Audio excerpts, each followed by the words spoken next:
you can probably just I'm going to invent a verb. Falcon your way through it. I'll just run on adrenaline all the way through there. I could take an ATV through a swamp and get this done. Live from the Talking Joe Studios, it's Talking Joe.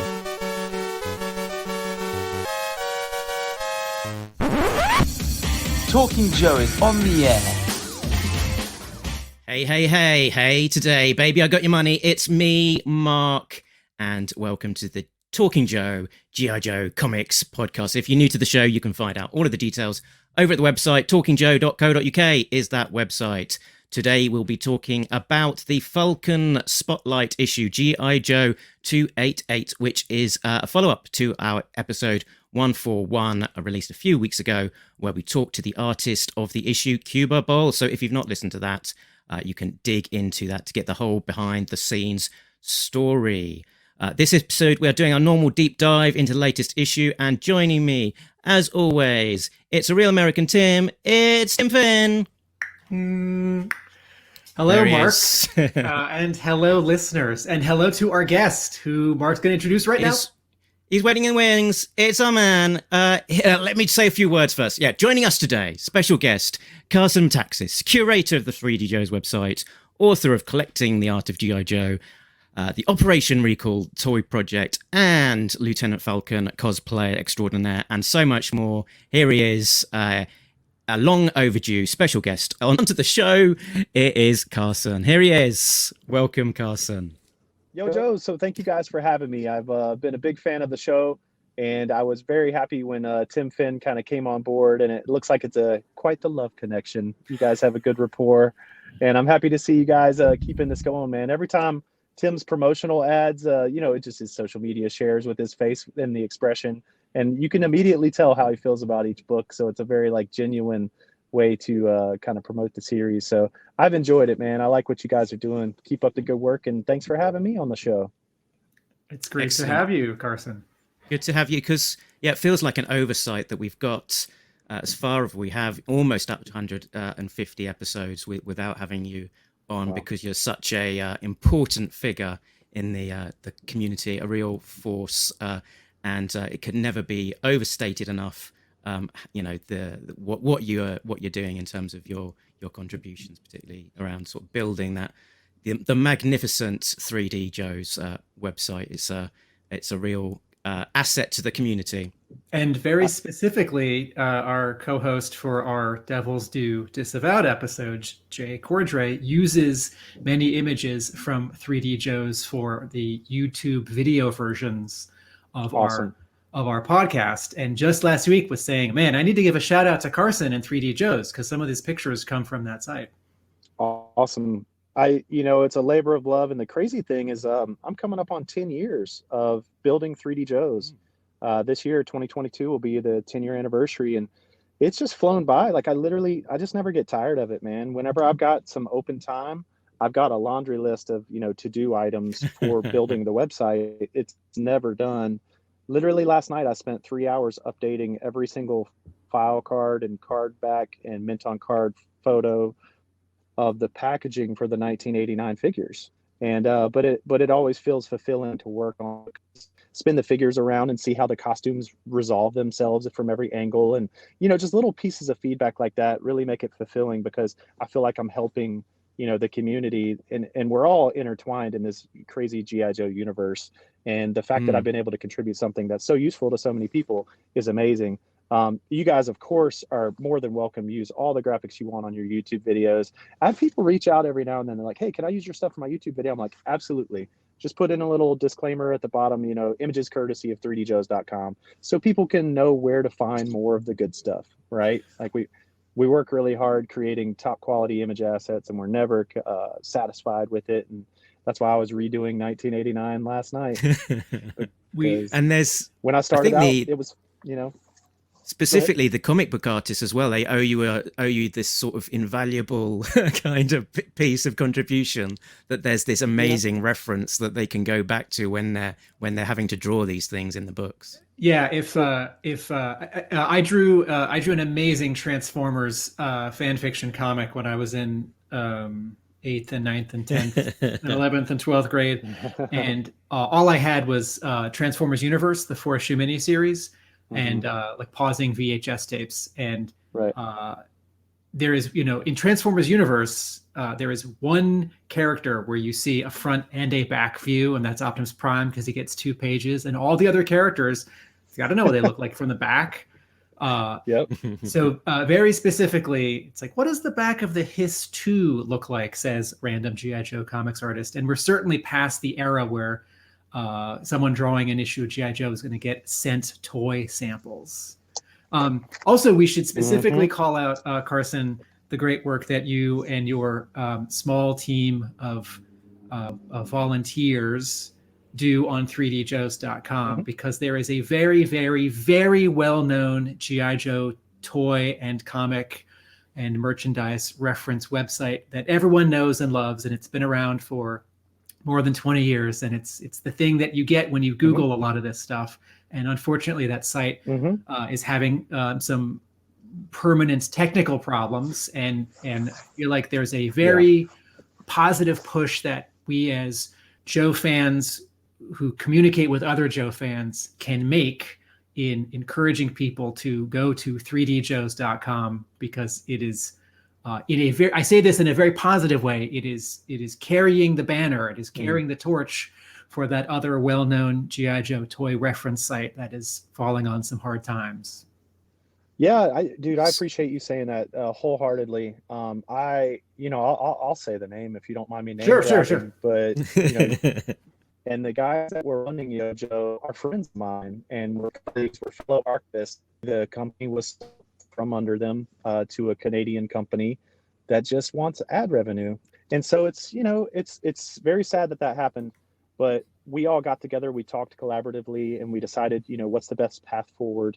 And building out 3D Joe's appeared to be the quickest and safest and least expensive way, because we considered, do we do a new URL and build out a new infrastructure and kind of start from scratch, but combine our assets? Like, we considered a bunch of different stuff. And what we ended up doing was kind of selecting people that wanted to work on specific areas and giving them administrative, editorial, authorship. And so there's a lot to come, hopefully. I will say that it is a mostly thankless task, and it's not revenue driven, right? So people have to really want to do this for years on end. You will get thanks, like you guys just thanked me today, and it feels great, but you won't get a lot of money from it. You guys have probably noticed we don't even run ads on 3D Joe's, and that's like my line in the sand. I never ever want to run ads on 3D Joe's. I want it to be a minimalist, mobile friendly experience, and so I've stuck to that. So anyway, I appreciate every single person that has been helping me along the way. There are dozens of volunteers, so I won't try to name them now, but literally there are dozens and dozens of people that help me build this website out, that volunteer assets, that mail me toys, that do whatever they have to do, that edit Photoshop images for me. And I couldn't do it without each and every one of them. So I appreciate you guys giving a shout out to it. I will say the part that is really going to get a boost in 2022 is that pre-production tab. We've already got 5 or 6 creator profiles under there, and those creator profiles are like, each one of them is a book in and of itself. It's incredible. I think on the Bill Merkline creator profile that we just put out, there's 200 images. On the Ed Morrill creator profile that I'm working on right now, there's 11 pages in Microsoft Word without any images. So it's just a tremendous amount of content. And we're very excited to introduce some of these creators that were not so well known to the community in a very kind of, authoritative documentarian way. It's pretty exhaustive. It's pretty comprehensive coverage. So that's been exciting. And that's definitely the direction that I'm most excited about for 2022, is building out the pre-production tab with the creator profiles and the pre-production pages for individual products. So an amazing website that's only going to get more amazing. I appreciate it. Yeah. So you're looking at one of the pre-production. I'm sorry, go ahead. Yeah, this only thing dropped last week or so. It's the Cobra, the Cobra Trooper, I guess it would be commonly known as. But just some of the little tidbits that were included from this sort of, you think you know it all, and then there's something like this that comes along that sort of blows your mind. You think, I've seen, been looking at this for the best part of 40 years, and Right. sort of assuming these things and new knowledge, like that loop on the arm of the Cobra Trooper, that's piano Right. wire for garroting. I was like, wow. I Absolutely. just, So for who 40 would know? years, I thought that was like decorative, like maybe a ranking of some sort, some kind of insignia, like something to indicate, since, I don't know. I just assumed that it was kind of a military thing. And then you find out, no, that's two pieces of wood as handles with piano wire that you Mm. use to strangle somebody and cut off their arteries. Like, that's crazy. It takes the Cobra Trooper to like a whole nother level of like psychotic. So it's I awesome. just want Sure to does. I just want to toss in that I always thought it was sort of like what's on the other arm. It's like two bullets or two Right. flares or two shotgun shells. Yeah, so the gun on his chest is what, a grenade launcher, and then those Mm. two shells are grenades. And I'm with Tim. I thought for the longest time that was maybe a flare gun or a signal gun, because it's kind of a weird looking gun, and I've never Mm. seen a grenade launcher that looks like that. So it's useful, to see these pre-production drawings, because they give us a lot of insight into what the designer was actually thinking when he created these designs. So everybody knows that's a Ron Rudat illustration. I believe he created it in 1981. And it's so cool to be able to read these annotations and figure out exactly what Ron was thinking while he was putting this together. Yeah, it's incredible. So Sort of, definitely you can, with the website expanding the way it is as well, you can just lose yourself in there for hours. So it's awesome. it's a great thing for us as the community. So I know you've got to get on. So and we, I think, would all between us, happily talk for hours on any given aspect of GI Joe. So let's keep on target. All right. So specifically, we're going to be talking about 288 and the Falcon on this show. But before we get quite to that, maybe let's just give a sort of brief, plotted kind of overview of how did you get into GI Joe, and specifically the comics, and then how did you find yourself to this connection with Lieutenant Falcon? Yeah, so it's kind of intertwined. I think, like many of you, I was growing up in the 80s, and the cartoon was on TV, and that was the first thing that caught my eye as a young, I believe, 5-year-old, was when I first saw the cartoon on TV, and I just immediately loved it. I mean, to me, I always tell people this. I think the cartoon was intended to capture that younger audience, and the comic book was intended to carry us through our teenage years if we would stay hooked in and involved for that long. The comic book was always, more mature, and you could grow with it, whereas the cartoon was just kind of silly and fun. So the cartoon sucked me in first, and I begged my mom for 2 straight years, I'm not exaggerating, to buy me some GI Joes. She wasn't feeling it. She didn't want to do it, I guess. But she finally broke down in 1986. So I was 7 years old when I got my first GI Joe. I was born in '79, so I was 7 years old when I first got my first GI Joe. Her and my brother picked it up at the store, and then they came and picked me up at my friend's house, and they had this GI Joe with them. And I was like simultaneously thrilled and excited because it was my first one, but I was also a little bit let down because it was dial tone. And this was 1986. You could have had Bats or Beachhead or Snake Eyes or any number of other somewhat cooler figures than dial tone, let's be honest. And I love dial tone. There's nothing wrong with them. Nothing wrong with them, but spoiled little kid got his first Joe and wanted it to be a different one. So that was my first foray into the toys themselves. The comic book, I walked into Walden Books, which was in our local shopping mall. We didn't have a comic book shop in my town at that time. And so I walked into Walden Books and saw it on the spinner rack, and I was already hooked on the cartoon, and I believe I already had a toy in hand by that time. And so I picked up the comic book, and that was it. Just a dose of that made me, I think it changed the trajectory of my life. It made me a lifelong comic book consumer and a lifelong comic book reader. And it also pushed me into a life of creation. By 6th grade, I started drawing comic books. By 12th grade, I had drawn 6 full-length comic books, 22 to 24 pages each, that I had written. Most of them I created. I think 4 out of the 6 I created all of my own characters. So I would create all the little bio pages and everything too.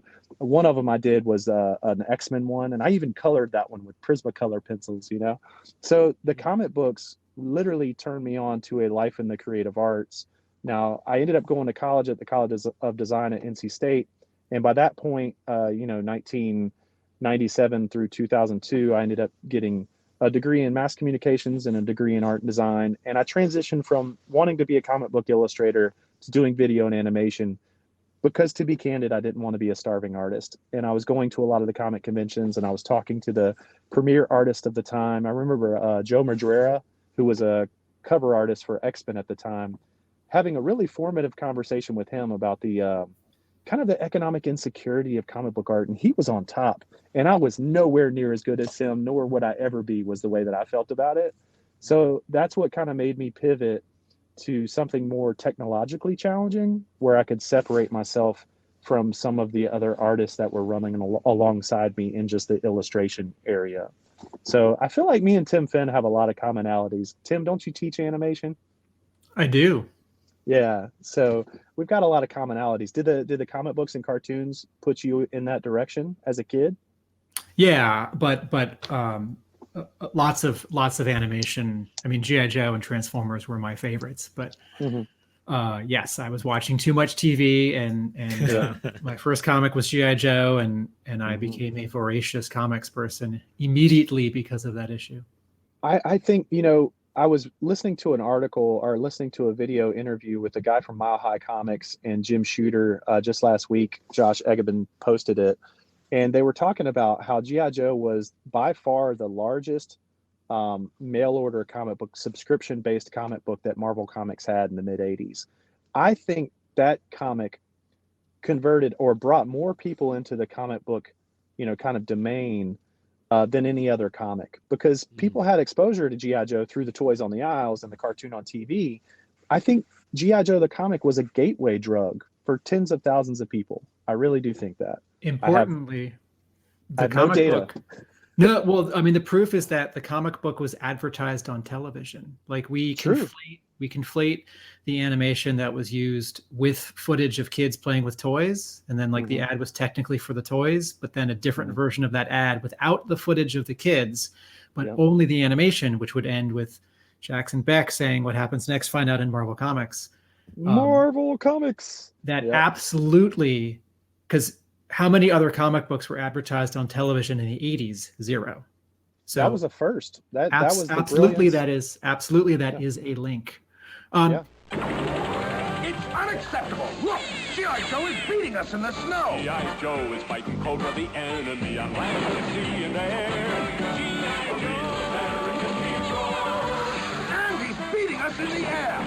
Joe's chasing Cobra in a desperate race, soaring and diving in a great sky chase. A real American hero. There's only one man who can help us. It's him. What's in store for G.I. Joe? Find out in Marvel Comics. Would you talk about the character of Falcon specifically? What is your connection to this character? So this happened pretty quickly. Like I just mentioned, my first actual retail purchase was Dial-Tone in '86, right? So I was only able to convince my mom to buy me figures from '86 forward. In 1987, 1 year into collecting these hardcore, because once I broke her down, the dam, it crashed open, and we were buying Joe's left and right. And she could just tell how happy it made me. And I had my little checklist, and I was going to karate class and trading doubles with other people to get the figures I had missed from the earlier years and stuff. So I went in hardcore. I immediately just became a collector and had to have them all. But 1 year later, 1987, I'm growing up in Southern Pines, North Carolina. My dad is driving 20 minutes to Fort Bragg, North Carolina, to serve with the 5th Special Forces Group as the executive officer of 5th Group. He worked with 5th Group, 7th Group, I think 3rd Group, and he helped stand up JSOC, which is the Joint Special Operations Command, back in around '83, I believe. So we moved to North Carolina so my dad could be stationed in Fort Bragg. And he went on to do just basically special ops for the next 13 years, from '82 to '93 or '94. And so when Lieutenant Falcon came out, I was like, hell yes, this is my dad. Like, we had the same tiger stripe fatigue pants, shirts, the Green Beret, obviously. We also had the airborne berets. In my dad's storage. We would pull that stuff out and dress up like him. He was just a larger than life kind of like heroic figure to us. He was gone a lot. He left like the entire year of 1989. He served in El Salvador, helping the democratically elected government try to fight off basically a guerrilla rebellion there. So my dad was my biggest hero. And then to see him immortalized in plastic in 1987, to see the types of fatigues and accoutrement that we had in our attic that we put on and dressed up in right there, wrapped up around the G.I. Joe figure, and then to flip it over and look at the file card and see that this dude is from Fayetteville, which is right down the road from Southern Pines on the other side of Fort Bragg is where Fayetteville is. And then to read the bio and see that he was I believe it says he's a 5th Group executive officer there as well. And then Project Blue Light, the counterterrorism unit.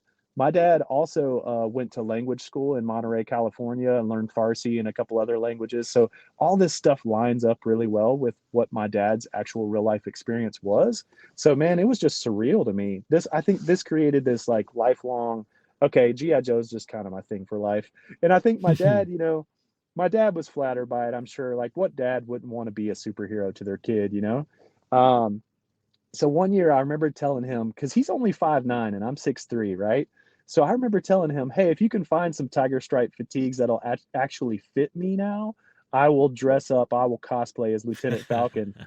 And the very next Christmas came around and he bought me some tiger stripe fatigues, like some authentic tiger stripe fatigues. So then all I needed was like his web gear and his canteens and his flashlight and all the other good stuff that he still had around.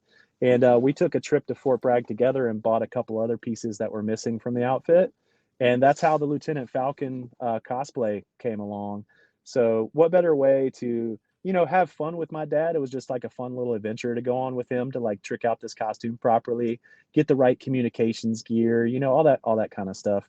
That's his Vietnam watch that I'm wearing right there on my left wrist. Oh, wow. So, on my right hand, not a lot of people know this, but my dad made a ring when he was in El Salvador in 1989. He took some family gold down there. I think he felt bad about having to leave for the whole year and he wanted to do something special for us. So he made up a Special Forces ring. On the front of it is the De Oppresso Liber symbol. And then on the sides of it are the El Salvador seal, the year 89, the airborne wings, and my initials. And so on my right hand, I'm wearing a Special Forces ring, So it's all a very cool tribute to my dad. And that's all it was. Like, I'm friends with the people from the Finest. I had met them through going to all the conventions. I think what they do is amazing. They kind of bring these characters to life. And so I wanted to try it, and I gave my dad the challenge, and he rose to the occasion, and so I did it. Cool. So, I've got I'll just share something quickly here on the screen. I've got this is the trading card that you included in with the slipcase for the Art of book, and and you've got a little file card there with yourself as Lieutenant. That's Falcon. right. I've got that super cool. I love that series of trading cards. I absolutely love it because every one of those Finest members like really put their passion, heart, and soul into the costumes that they come up with. Some of them with like custom helmets and fabricated materials. Like mine was like more real world, so it was easier to pull together. A lot of the Finest costumes are so much more imaginative and require a lot more heavy lifting than mine did. So all the respect in the world to the people at the Finest that work their butts off to make memorable costumes to make people's convention experience more exciting and more memorable. So this wonderful photo of you disembarking from the back of a C-130. Who took this photo? We should credit the photographer. Who took this photo? Absolutely. Tim, I really appreciate you saying that. Every time I post something related to this, I always try to tag him as well. So his name is Joe Goldston, and he has dressed up as a Cobra Trooper on a number of occasions. When we did the Falcon glider and the Viper glider, he was the Cobra Viper pilot, obviously. So he's on the bad guys, I'm on the good guys, but we're the best of friends. We've been going to all the conventions together since 2012, and we have a lot of fun with our hobby. He's a great guy. When you go to conventions, though, you are more. I'm painting the picture for people who haven't been to conventions or haven't been to any recently. When you are at G.I. Joe conventions, you are more often tabling at your booth, selling your books and posters, and you are less often walking around in costume for photo ops, correct? Yes, for the most part. The books that I made, for good or for bad, they sold out in a year and a half. So I haven't actually had a retail table for the last couple of years because I haven't had any books to sell. And I decided after, I think, 1 or 2 shows of bringing posters to it that it wasn't worth the hassle. So, if you guys want $5 posters, they're at 3djoes.com/posters, and it pays for the website. So please check that out. But yeah, I've been sold out, Tim, for the last couple of years. So what I've been doing, like at the Joe Fest this last year, I put on a panel, and that was a lot of fun. I love to do kind of educational content when I can. And I worked with the Joe Declassified guys at their booth. Shout out to Joe Declassified. The pre-production pages that we're putting together now are happening in large part due to the collaboration that came out of this whole kind of Yo-Joe debacle, with it getting frozen out and everybody getting together and banging their heads together and figuring, okay, what's the right path forward? Those guys definitely, they signed up, man. They said, let's do this. Let's bring our powers together. And what they had been doing for many, many years is sharing a tremendous amount of pre-production stuff, but they were only doing it at shows, and they would have the most amazing booth at any of these conventions, 2-ups, sculpts, paintings, just all kinds of pre-production stuff, but you could only see it at the show. And for many years, they did, I think 9 years in a row, they were printing a magazine that they gave out for free. Like, these people do not do it for the money. They do it for the love of pre-production. And so we've partnered up and started to roll their pre-production out on 3DJOES, and that's, like I was saying, going to be the primary effort for me this year, is to build out pre-production. But so if you see me at a show, I'll probably be at the Joe Declassified booth, helping them do what they do, because I believe in their mission. Cool. Have you got a next appearance planned?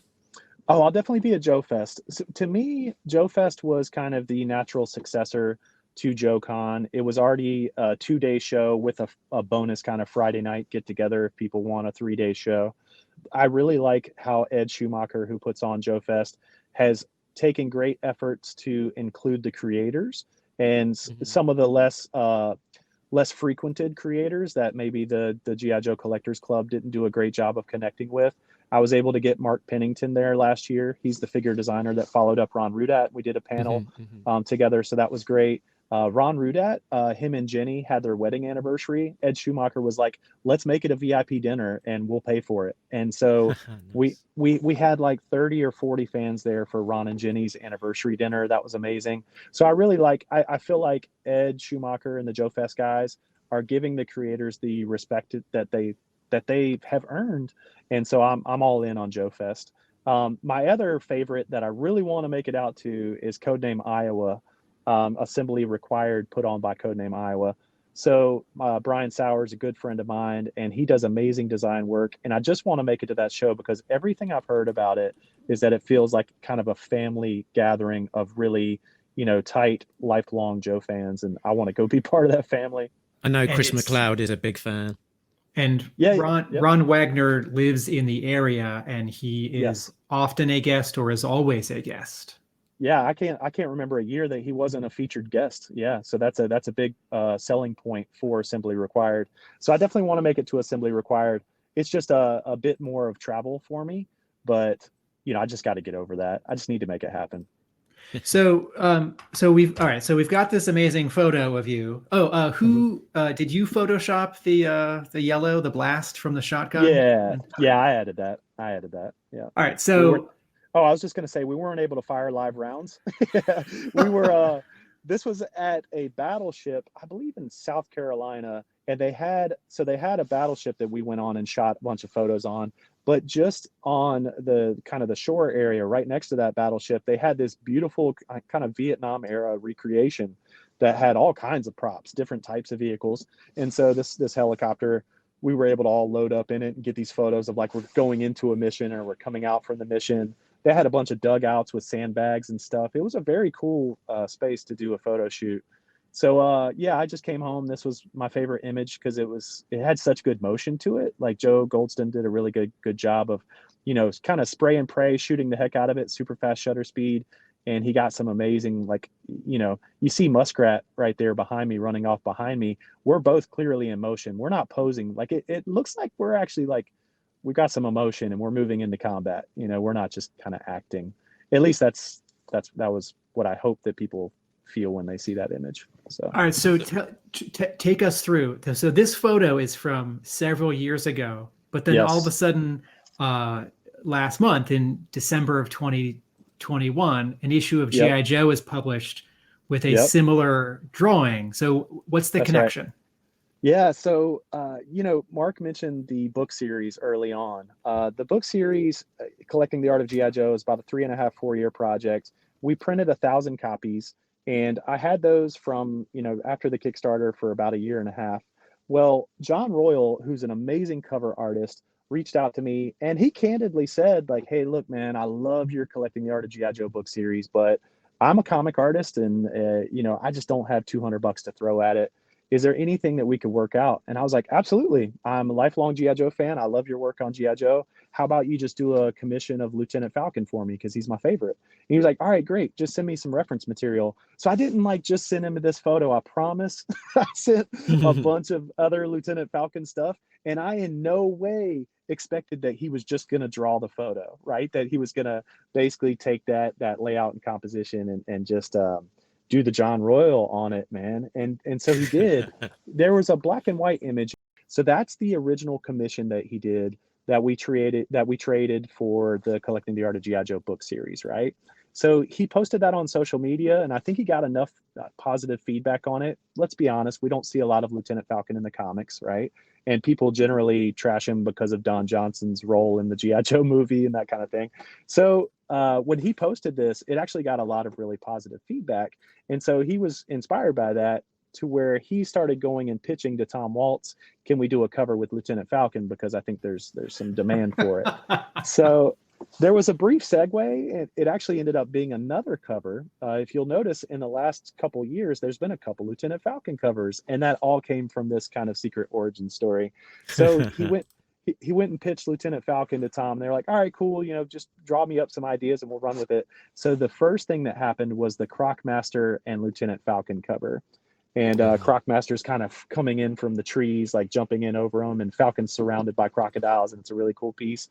So I actually ended up buying that original piece of art from John, and that was a fun experience. But then like a year and a half later, I think it was a year and a half, he actually reached back out to me and he was like, hey man, you remember, that sketch that I did for you? I like that so much. I want to pitch that being the centerpiece of a cover. I was like, are you freaking kidding me? That is crazy. Like the photo that I took wearing my dad's gear is going to be turned into a G.I. Joe cover. That was crazy. I literally never expected it. He's like, yeah, are you cool with that? I was like, absolutely. So that's when he started working on the more refined image, which has CoverGirl, and they're coming kind of into a but so he just basically came back and said, hey, that image of you running off the back of a helicopter, I want to turn that into a fully fleshed out cover. I was like, absolutely, go for it. Let's do it. Let me know if you need anything. So next thing, John's really cool about sending me kind of process stuff along the way, and so I was able to kind of follow along with that. But that's it. It's come full circle, from dressing up like my dad to being on the cover of G.I. Joe. It's pretty insane. And to state the obvious, because everyone listening knows that we're about to talk about this issue. Yep. This issue is all about Falcon. So this cover, a lot of covers don't represent the contents inside the issue, and so not only do we have a cool, right? I know I'm stating the obvious, but I feel like we need to put a button on this thread, like logically, like CoverGirl's not in the issue, but we rarely get a Falcon issue. We've never gotten a Falcon only Spotlight issue. And Falcon gets both cover B, and then also this retailer incentive cover, which was a for every 10 copies that a store ordered of A or B combined, they were allowed to get one copy of this variant. That's right. Yeah, I had to have my local comic shop buy 50 copies of this issue so that I could get 5 of the variants. They were very happy to do it for me. Wow. But yeah, Tim, we were talking about how covers are often so loosely connected to the interior contents of the book, how that's not really a priority anymore, it seems like, with a lot of these publishers. So how refreshing that we get some awesome Falcon covers with an awesome Falcon Spotlight issue. I couldn't be happier, man. Sometimes life is really surreal, and this is definitely one of those surreal moments. I also appreciate that cover B, which is Kuber Bayal's drawing of Falcon, and then also cover RI, retailer incentive by Royal and company, that they are very different from each other. And it's funny when occasionally we've gotten a spotlight cover with a character, and then one of the other covers is actually kind of similar, even though two different artists were doing them sort of separate from each other. But here facing left, facing right, running, not running, more sort of animation colors versus a much more muted palette, solo versus with someone. Makes for these two covers make for a great contrast, and suddenly we like seem to have a wealth of images of Falcon on the front of the book, which like never happened before. It really didn't. It really didn't. He was not a key element in the comic book. So it's been an interesting turn of events. You've got a long journey ahead of you, Carson. So you do have to push on and unfortunately can't stick with us for the full discussion. But be fun to just get your kind of higher level thoughts on what you felt. Generally what you thought of the issue. Sure. Sure, absolutely. I like that it started with a small intimate moment of him at the JFK Center. I thought it was a nice way to, bring in kind of the origin story. It's interesting to see the kind of modernization of the story of Falcon. Obviously, he can't be a Vietnam veteran, right? He would just be too old for this era of readership. And so it's always been interesting to me how they modernized the story. If that was 15 years ago, so he was there in 2006, the obviously ongoing wars in the Middle East were already started.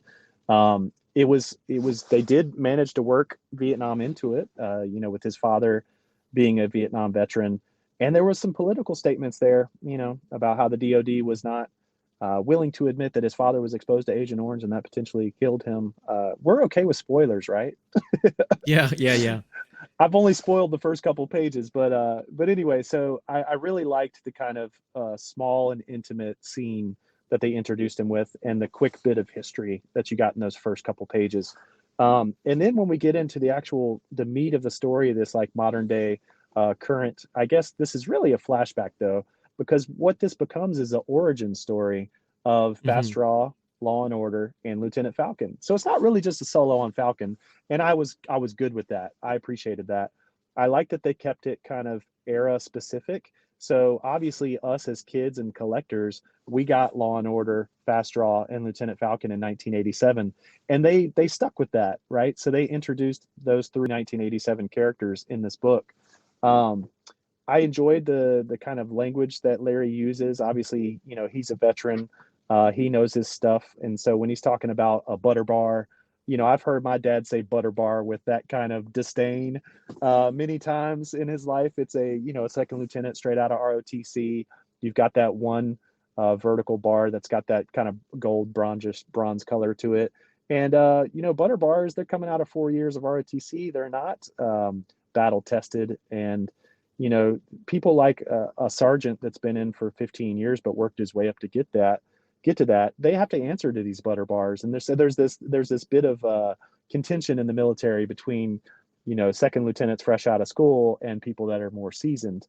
So I enjoyed that language, but I really liked that Larry was showing, Duke was the sergeant and he was the seasoned one. And when Falcon came along, he was his brother and he was an officer, but he might, if he's just a second lieutenant, he really hasn't earned his stripes that much. Not like Duke, who's probably been in it and been through more. So that was cool to see that kind of part of the story set up. The whole, what do you say, PFC, you'd rather come out of a butter bar than a PFC, a private first class. So they don't even put in the asterisks and explain necessarily what some of the acronyms stand for anymore. Yeah. And there's this expectation of the reader that, hey, if you don't understand something, you can look it up. Has that been y'all's experience with G.I. Joe lately? That it's just kind of it's giving the reader the benefit of the doubt that they know the military jargon by this point? Yeah, for quite a large extent, we've noticed that there's some of these terms that don't have the asterisks and editors' notes, quite to the degree that there was in more so in the original run.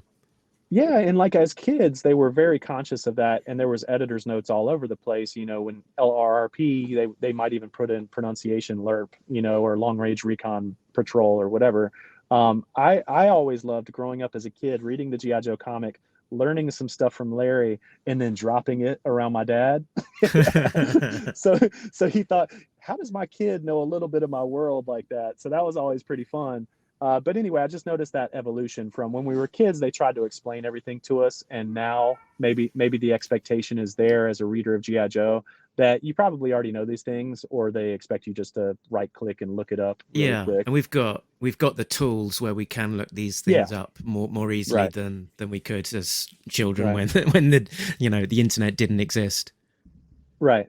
So getting into the action part of the story, though, there's a few hostages, and they send in Lieutenant Falcon to kind of save the day and make the rescue. I got a very Chuck Norris, like prisoners of war kind of. It immediately put me in that. Do you guys remember those? I think there was 2 or 3 of them where Chuck Norris would go into a Vietnam POW camp and single-handedly rescue people. Yes. Yeah, so that's immediately where my mind went with that. I was like, oh hell, we're sending Lieutenant Falcon on a Chuck Norris mission. So that was pretty fun and exciting. I thought the only thing that was a little too convenient was, the problem was if you came in from the west, they had mortars set up and they could decimate any type of frontal assault. And if you came in from the east, there was this impenetrable swamp, and that's your big problem. And you're like, okay, well, how are you going to solve that? I thought it was a little convenient that Lieutenant Falcon just rode an ATV through the swamp and used a couple tools to help him get through there. Maybe a winch and like some other stuff that he mentioned. I just thought that was a little bit too convenient of a solution. So that's the only thing you guys have heard me say negative about the comic. It set up this, impenetrable fortress, and then he penetrated that thing pretty easily. The fact that they waited for the helicopter to get directly over them before they pulled out the surface-to-air Stinger missile was maybe a little ill-advised as well. But I guess it's good for dramatic purposes. And also just so Falcon can have that cocky look when he says, like, grab the long box in the back. This is exactly what I wanted to happen, was that the helicopter would get directly overhead before we bother shooting it. So those are probably the two moments. Maybe that's the trade-off, because then the next page he gets shot. Maybe Hama's wagging his finger at this character a little bit. Don't get cocky, Falcon. Yeah, if you would have shot the helicopter down further away, those troops on the ground would not have been able to get to you so easily, right? So you got a good point there, Tim. If he didn't make that strategic decision to wait until it was directly overhead, he could have prevented the hand-to-hand combat that they had to go through right after that. So multiple people got shot. I also think some of the sort of impenetrable swamp is there's a little bit of a superhero element to G.I. Joe where is it the Russ Heath issue where, help me out, where Storm Shadow is put in jail? It's in the 20s, right? And it's like the jail cell has no seams and Storm Shadow just gets out. And you're like, how did he do that? It's like, no, he did that because Larry Hama is the writer and he's a ninja and Storm Shadow's a ninja and we're all like 8 years old and like ninjas are freaking amazing. And like, if you like stuck a microphone in the writer's face and said, no, explain how he did that. He's like, I'm not revealing the magic trick to you. It's a story. It's magic. Like he's a freaking ninja. So I think some of this is Hama, the writer, like winking at us, right? It's like, because we've seen this before. Like the bad guys are like, well, they're not going to come from the front and the rear is impenetrable. It's like, oh wait, I think I know where they're going to come from. They're going to come from where it's impenetrable. Like, no, Green Berets are that much of badasses. And also, I do wonder if this is one of these very small contractions where it's a 20-page story and not a 22-page story, and I imagine as an individual without a teammate, like doing the winching around a tree and then like going back to the ATV and pulling yourself forward and then like doing it again at the next tree and then again to the next tree. That's actually really tiring and difficult. And it seems easy because it's like, well, he's got a vehicle. He's got a swamp vehicle. But I wonder in a slightly longer version of this story, or a version of the story with maybe without the 3-page framing at the beginning, if we might have seen a little bit more of Falcon's effort. But the more of that we see, the less of sort of the like surprise and magic and superhero. It's like, how did he do it? He's a freaking Green Beret. Right. And I did like the commentary coming from Law and Fast Draw where they were talking about how only a Green Beret could have pulled that off. Correction, only a badass Green Beret, you know. So it was definitely enjoyable. I mean, I'm not going to lie, man. I got chills at multiple points in the comic. One of it was when they asked basically like, where's the rest of the rescue team? It's Lieutenant Falcon's glorious line of the book. I absolutely got chills. Oh, Carson is jumping ahead to favorite line of the issue. Yes. And that's it. And you guys probably knew I was going to say that, right? You know, where's the rest of your rescue team? I'm Lieutenant Falcon, and there's nobody else but me. Like, yes. And the way he's, for people listening and not watching this podcast, the way that he's saying it, they're all running, he's in the lead, and he's saying it with a very cool and calm face. He might be bragging, but he's also saying it matter-of-factly. He knows. He knows he's a badass. He knows it's his issue. He knows he's on the cover. He knows it's his spotlight and their supporting cast, right? So I do have to say, Order stole some of the show, though. It was pretty awesome to see Order in there. Yeah, there's some great Order bits. What a great way to introduce, you know, these three characters to the G.I. Joe universe. It's amazing that here we are 288 issues later, and we're still getting these awesome origin stories for different characters that just haven't been given their moment in the spotlight like that. So that's the benefit of a universe where you've got literally hundreds and hundreds and hundreds of characters. I think from 1982 to 1994, they released 482 figures, maybe. Obviously, some of those were multiple versions of the same character, but not a lot of them. And so, man, there's just a treasure trove of characters to pull from for this franchise, and a lot of characters that deserve more time in the sun. So it's awesome to see it happening. This is why I'm always rooting for the book to be bi-weekly. Mm-hmm. No, I know it's very hard on the talent, but I would pay twice as often to get twice as many issues. Absolutely, man. And you know, look how many new characters they're introducing over the last decade. Don Moreno and Helix are going to be the spotlight next month, right?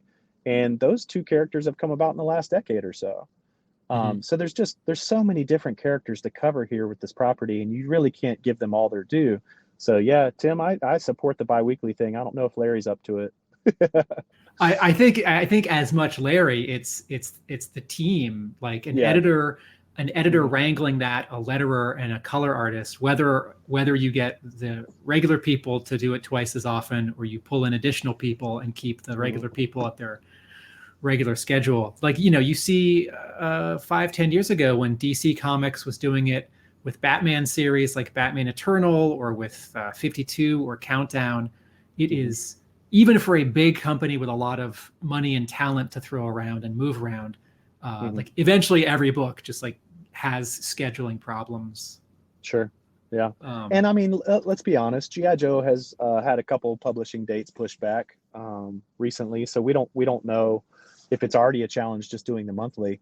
You know, I just, more than anything, with all the talk lately of will IDW have it throughout 22, or is maybe another publisher going to be able to wrangle away the rights? I just want Larry to keep doing it as long as Larry wants to do it. And just from a milestone perspective, I want to see him hit 300, even though he's written way more than 300 G.I. Joe comics if you count special missions. I just want to see him hit that milestone. Like, what other creator in our generation, you know, Chris Claremont didn't do that many issues of the X-Men, right? Marv Wolfman didn't do that many of Teen Titans. Like, what else compares to Larry doing 300 issues of G.I. Joe? Yeah, there are things that, like those, you know, Sergio Aragonés on Gru, Stan Sakai on Usagi Yojimbo, but, you know, like even Stan Lee and Jack Kirby on Fantastic Four or Thor top out, you know, at 100 issues or so. Yeah. It's unfathomable, and I don't think we'll see it again, just based on how the comic industry is going and how often people move around property to property, and how they're now going from industry to industry. A lot of them go into video games or TV or whatever. So I think Larry's kind of that generational talent. I really want to see him hit that milestone. So Carson, Mark, you might have your own wrap up thought or question, but I'll lob you one. Now that you have gotten your very excellent Falcon cover, I should say covers, because it's 2 on this issue, and Spotlight issue. What is left for you and Falcon in the toys, in the comics, in media? Tim, I don't know. I honestly, I never, ever in a million years would have ever imagined this whole scenario playing out. Like, truth is stranger than fiction. Life is crazy. I think when I posted this, that was my lead in. Life is crazy. You just don't know what's going to happen. All I can do is just like continue trying to put good energy out there, be positive and optimistic about the brand because I love it, and put hard work into 3DJOES and the other kind of complementary products. And you never know what's going to come out of it, man. And this was just one thing. If I hadn't done that book series, John Royal wouldn't have reached out to me to trade for them, and he wouldn't have done the commission, and he wouldn't have done this cover. And so you just never know what's going to come back. You put out good energy and hard work, and you hope that something good comes back in return. And this was something amazing, you know? Wonderful. Good idea to end it on. But before we wrap up, just to give you an opportunity to give a shout out to anything else that you wanted to promote, point out, Sure. whatever. So I know you've got some pretty cool projects being lined up for 2022 as well. So Absolutely. The long overdue one is the books, right? The Collecting the Art of G.I. Joe series sold out a couple years ago, and I get asked about it at least on a weekly basis. And so what we're working on is an omnibus hardcover that will recollect all 6 of those volumes. But 1982 to 1986 has been completely redone. We've reshot everything. We've rescanned every box. We've done all the Photoshop editing again, because it wasn't to the level of quality that Chad Huckle and I were happy with. I've gone around the country interviewing the old creators. We filmed 40 hours of interviews that I'm going to use as material, as research fodder for that omnibus hardcover. So it'll be more chock full of research. I've been gathering unadorned art archive. I've been able to purchase some paintings and Kodachromes and that kind of stuff. So I'm sure we'll see those. So all that will be included in the omnibus hardcover. I should be kickstarting that within the next month. I just moved though, and so that kind of has thrown a monkey wrench in my timing. But I'm working on brand development for that book with Ed Morrell's son, Sean Morrell. A lot of people don't know who Ed Morrell is, but he worked on G.I. Joe from 69 to 89. And so I'm refining that before I get ready to kind of go to Kickstarter and do the pitch. I'm working with the Morrells to make sure that this book looks as good as it possibly can. And then the next thing, I've worked with all the creators while we did those 40 hours worth of interviews over the last year and a half. We actually made an all new action figure from start to finish, from sketches to presentation art to package art to sculpted figure to 3D designed and printed accessories to a hand sculpted carrier pigeon by Bill Merkline. He's a spoiler alert. He's a radio teletype operator. And I actually submitted this concept to Hasbro in 1989. And so here we are 30 years later, and we've brought it to life. So that'll be coming out. And Mark, you already alluded to that. We're calling that Operation Recall, because in the military can recall old veterans back to service in times of great need. And so basically the pitch is, in this era of action figure stagnation, I've recalled the veterans to design all new action figure concepts. So you guys will be hearing a lot more about that, hopefully very soon. Very cool. I look forward to it, as I'm sure many people across the fandom are. So look forward to finding out everything that will be involved in that. And it feels like there's a massive appetite for it. Even Hasbro have realized what the fans want, and are kind of sort of slightly sort of changing direction on their retro line, and sort of heading more towards the recall direction. I'm eager to see it. I'm very eager to see what they do with the O-ring stuff. It's amazing because, we've been asking for it for years. And I remember at the conventions, probably 5-7 years ago, talking to, Vice President of Boys Toys, Daryl DePriest, about it. And, we just got constant pushback, like it's impossible. O-rings will never come back. We've thrown away all the molds. The hardware is too expensive. It's just not going to happen, like any number of excuses. And here we are, 2022, the 40th anniversary of G.I. Joe, A Real American Hero, and O-rings are coming back. I could not be happier about it. I'm thrilled that Hasbro's doing it. I hope they create some all new original designs. I hope it's not just recreating what we got in the 80s. I hope that they do bring some, I'm sure they're going to do a lot of that, like they've already shown with the Snake Eyes and Storm Shadow 2-pack. But I hope they also throw in the mix some new designs. And if they don't, we will with Operation Recall. So how about that pitch? There we go. Excellent. Cool. So I think you've got a long drive ahead of you, Carson, so I won't hold you up any longer. But right. Yeah, thanks for joining us today. It was great to hear have you full stop, have you on, just talk to you, but also specifically get some of those stories about how how your involvement with the cover, how that all came about. So that was some great stories. Awesome. So, it was a again. surreal experience, and I really appreciate you guys for having me on. I enjoyed the company, Mark and Tim. So you guys, anytime if you want me to come back on, just let me know. Sounds good. Yes, for sure. Let's not leave it so long. And we, Carson, I look forward to as public health in America in 2022 hopefully gets better. I look forward to seeing you in person at a convention. Dude, I love it. Look forward to it, Tim.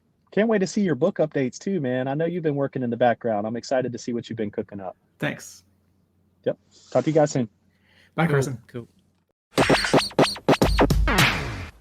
That was great having Carson on, sort of meaning to have it, try and get him involved and have him on a show for a long time. So I feel it was much overdue. So great to have him on before we get continue talking about this issue. Yes, fans, visit Carson Metaxas at 3DJOES.com. But before you do that, listen to Mark and I talk about issue 288.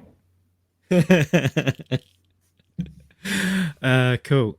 Just as a side story, Tim, how long have you known Carson? You've met him a few times in person, right? Yeah, always at JoeCon. I think the first one might have been the one in Texas, and I'm blanking on the year, but about 10 years ago sounds right, because he was selling the posters for 3DJOES. And if you haven't seen these, listeners, there are a couple of them.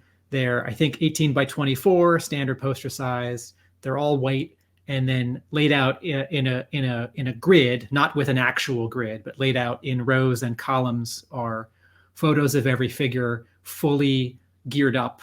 And there's one poster for, I think it's like 82 to 85, every figure, and then another poster for like 86 to 89.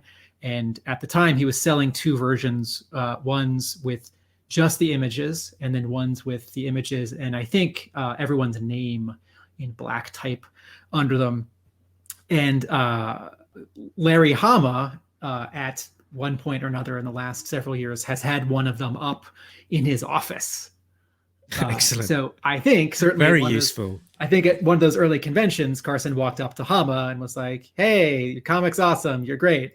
Would you take this poster?" And Hama's like, "Sure." And then Hama's like, "Well, I like go to yojo.com," and probably at the time people weren't going much yet to 3djoes.com. But Hama has talked about, I think he said this out loud, or he may have said this in a letters page in the comic in the last 2 years, but it's sort of easier for him to write about a character, or he might be more likely to think of putting a character into an issue of G.I. Joe if there's a figure of them in front of him. Mm-hmm. Yeah. Or maybe by extension, if there is a poster with a bunch of figures in front of him. Yeah. I remember hearing or reading that definitely in the letters page. Yes. Okay, so yes, we are talking about issue 288. If you haven't yet realized, you're not paying attention. It was released on 8th of December, 2021. And the creative team were writer Larry Hama, as always, artist Cuba Ball, colors Jay Brown, letters Neil Utaki, senior editor Tom Waltz, editor Megan Brown, and research specialist Diana Davis. And they've got a little blurb in the front for this issue, which is interesting. It says, "From loyally serving his..." Actually, Tim, why don't you read it? You'll give a break sure. from me. Sure.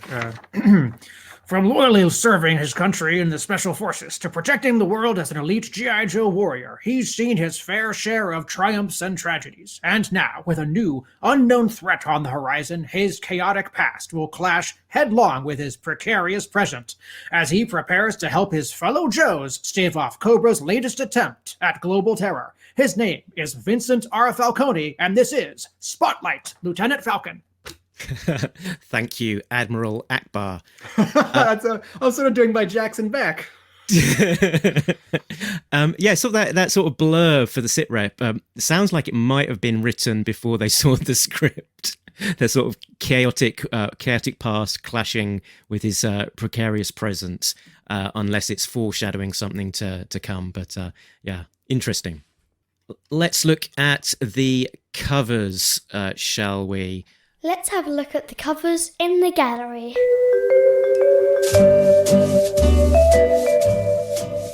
So cover A is another section of the Freddie Williams II. It's not a triptych; it's a quintic. The 5-part connecting cover where we've got a Joe battle with Cobra at the Statue of Liberty, and this one has Dawn Marino as Snake Eyes jump kicking a Crimson Guardsman with Stalker on a jetpack in the background and a bat getting shot in the face in the foreground. I don't have, if you've listened to previous episodes, you know how I feel about this particular Freddie Williams II 5-part connecting cover. So I'll just say repeat. I will say Freddie Williams II is drawing not just covers, but interiors for a Godzilla Power Rangers crossover. It's in the new issue of Previews, right? So it's stuff that your comic book store can order that'll come out in, I think, March. And it's a mini series published, I think, by Boom, but it might be technically in association with IDW because IDW has the Godzilla Comics license.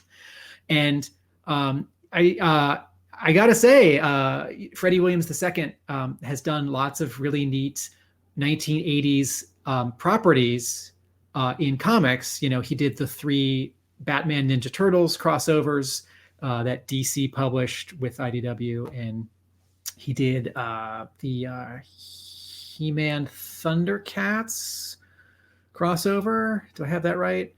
And I'm a little jealous because he's only done covers for G.I. Joe, right? And he did some covers for a previous G.I. Joe series at IDW, The Other Continuity, and I think he did he do some Revolution covers that involve some Transformers? But I keep that's right. I keep hoping that in addition, it's all these other brands where he's doing covers and interiors, and I would really love him to do covers and an issue of G.I. Joe. Cover B is drawn by Kuber Bayal and colored by his wife. Chimerispa. Thank you. And in our previous episode about this issue, I spotted a second signature on the cover, but Bayal revealed to us that he had sort of forgot to tell editorial when he turned in the image. He'd sort of forgotten to tell editorial that he drew it and someone else colored it, and so the credit on the inside front cover of this issue just says art by him and doesn't designate anyone as the color artist. And then retailer incentive cover is penciled by John Royal and inked by Jagish Kumar and colored by James O'Frady. And separate from the fact that it is a drawing of a photo of a nice guy who's a good G.I. Joe fan and person and steward, it's also just a very fun and exciting cover. It's there's a lot of action because Falcon's running and there are guns going off and explosions behind him. There's a foreground element at the very top of the cover, which is this Cobra, the printed comic with the logo. I thought it was a Cobra flag, but seeing it without the G.I. Joe logo, it looks maybe more like it's like at the bottom of like the side of a HISS tank or a panel on a doorway that has the Cobra logo on it. But in either case, it's a nice element that adds some depth to the cover. And the detail of which is mostly lost on the printed cover because it's behind the logo, so yes, you can't see a huge amount of the edges of it, can you? Similarly, in the Virgin version without the logo, the moon is a big part of the cover and is really striking because there are two missiles in front of it, and it's the furthest thing in the distance. The version printed with the logo, you sort of lose the moon, and I wouldn't say that the cover then becomes too busy because there's actually, in terms of objects, not a lot happening in the background, but there is a lot of color happening in the background. And I don't know quite how to explain walking this fine line, but there are color artists who, it's like, I'm looking at this cover and in the bottom right where the signatures are, it's like aqua and gray aqua. And then above it, there's yellow behind the explosions. And then above it is orange, which becomes purple. And then going counterclockwise, past the moon, there's a deeper purple, and then below that there's a gray violet, and then below that, behind CoverGirl's weapon, is more of a neutral gray, and then below that, behind the fire, is sort of a gray peach orange, and then the rocks that CoverGirl is propped up on are sort of a warm girder or rock, which then becomes a cool girder or rock because it becomes aqua again as we loop back to where we started. And there are color artists who maybe it's the art that the colors get put under, or maybe it's the very specific choices. I feel like there are color artists who, with this arrangement and this number of colors, it would be ugly, unappealing, or too busy. And I don't quite know how to say it, but something about this, it's not. I find it really exciting and quite pretty. It's not too much. As a contrast, the colors on cover B, where Falcon is standing calmly looking to the right, are muted and I don't say this as an insult, dirty, right? And I think that comes from like an ink wash treatment at the inking stage. Or no, I guess it's just the application of color, right? A digital brush that mimics like watercolor. I do think in terms of selling a comic book to people at a store, I do think John Royal's cover RI is the winner. And I'm always a little sad when sort of the most exciting cover of the three for a month of G.I. Joe comics is the one that is rarest and hardest to find, because I want this comic to do everything it can do to get people to buy the book. And no offense to Kubert Bayal's very calm, cool, steely focused cover B with Falcon in that helicopter. But you know, if G.I. Joe is an action comic, cover RI is the cover that has the most action, and then compared to cover A with Snake Eyes on it, is the one that most represents the issue. So if there's something in IDW's calculus about, well, you know, John Royal draws in a very like hot, you know, like Jim Lee, J. Scott Campbell style, and if we make that the aspirational cover, people will order more copies to get it. And then in total, we sell more copies. You know, if that's what is best for the book, then I accept that. But sort of at face value, I do wish that the cover of Falcon running was just sort of the common cover A. Yeah, I just had a thought about sort of your note around the colors, and there is a lot of going on with the colors but it still works. And I think it might partly be down to kind of John Royal's quite open style, but that but that has very clear delineation of quality of the line. So there's there's a difference between the thickness of the line that he's using on the drawing, and it sort of really makes the shapes stand out and stand apart, so that it's not getting, I guess, overcomplicated by the colors, because of that aspect. I think helps it. If there was a lot, if the art was a lot busier with the line work and the cross hatching and the details, and also didn't have, I guess, that difference in how the line is treated, I could see that this getting a bit busier and harder on the eye. Yeah, maybe a comparison is John Royal's cover from several issues ago of Law fighting the Desert Scorpions, where there was a lot happening in the background.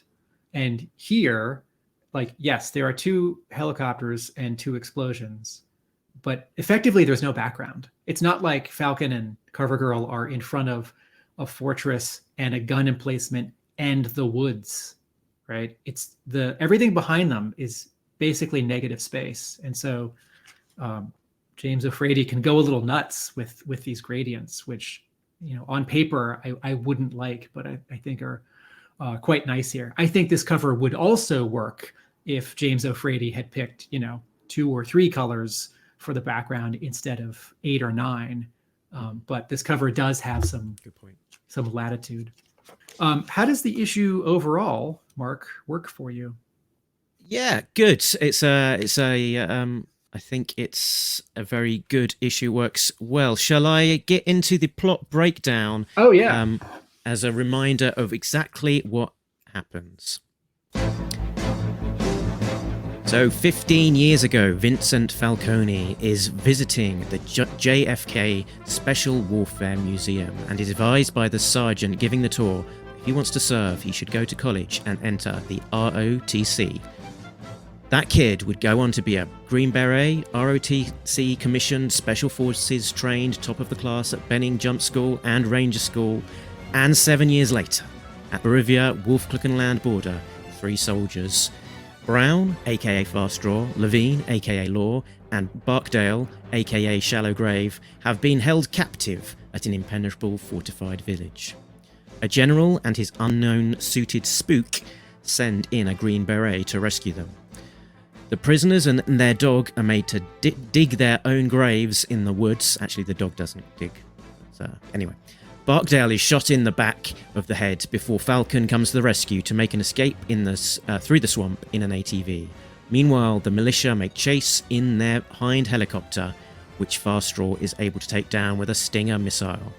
A firefight ensues, with Law's dog Order making the final save. They make their escape along with the captured militia colonel. The general and the spook are offered to recruit all 3 into a covert action team, codenamed G.I. Joe. So the immediate thing that struck me was instantly trying to recognize where we were and who those mysterious figures were in those early pages, the general and the spook, and just looking from the preview page, I was like, that spook guy looks very familiar because of that sort of distinctive kind of hairstyle that he's got. And I was right. It was the characters that featured in issue 60, Cross Purposes, which was the Todd McFarlane issue. So this is set immediately or at some point before the events of that issue 60, that was the issue that introduced originally Falcon, Law and Order, Farstraw, and also Chuckles, who's not in this issue. So it's interesting that this is called a spotlight, but in some respect it feels more like an untold tale in terms of it is a tale from the history of G.I. Joe, an origin that we didn't know that we wanted, but have been given, and it definitely is welcome. So giving us an unexpected backstory of Falcon, and to some extent Farstraw and Law and Order as well. The thing that struck me most is, I guess, the simplicity of the story. Sometimes we talk about how we go from scene to scene and sort of the amount of things that are being juggled, and it felt much more simple and linear, and that's possibly refreshing to some degree in terms of the type of story that we get. It was very, very easy to follow, and I think pretty much all the aspects around it seemed pretty spot on to me. Good writing, good art, and We spoke in depth to Cuba Ball about his process, and hearing it from him direct, it was clear, how seriously he took this as an assignment, and that he really wanted to, honor the fandom by putting in a well thought out and job that's definitely had a lot of consideration as to how everything works, hangs together, that there's thought behind the way that things look and flow, and that's seen on the page. So Tim, very long ramble from me, but I think those are my high level thoughts. No, that's all great. Thank you. So just to remind me, not even everyone else. So the guy who I'm going to call Red Tie, because he's wearing a red tie, the guy with glasses who's got the particular hair and a jacket, the spook, the guy with the red tie, he is in issue 60, correct? Yes, but correct. The other guy that he's talking to, the older guy who is in fatigues and puts on his helmet and says, "We don't talk about that out loud." We have not seen him before. He's new for this issue. I think we could insinuate that these two are probably the spook and the general that feature in issue 60. So okay. I would think it would be a reasonable conclusion to say that these two are the two same baddies. Okay, because I saw on the Talking Joe Facebook page, I saw you or someone, sorry someone if it's not you, post a panel from issue 60 of Red Tie, but I don't remember if the older guy in fatigue was also shown in that panel.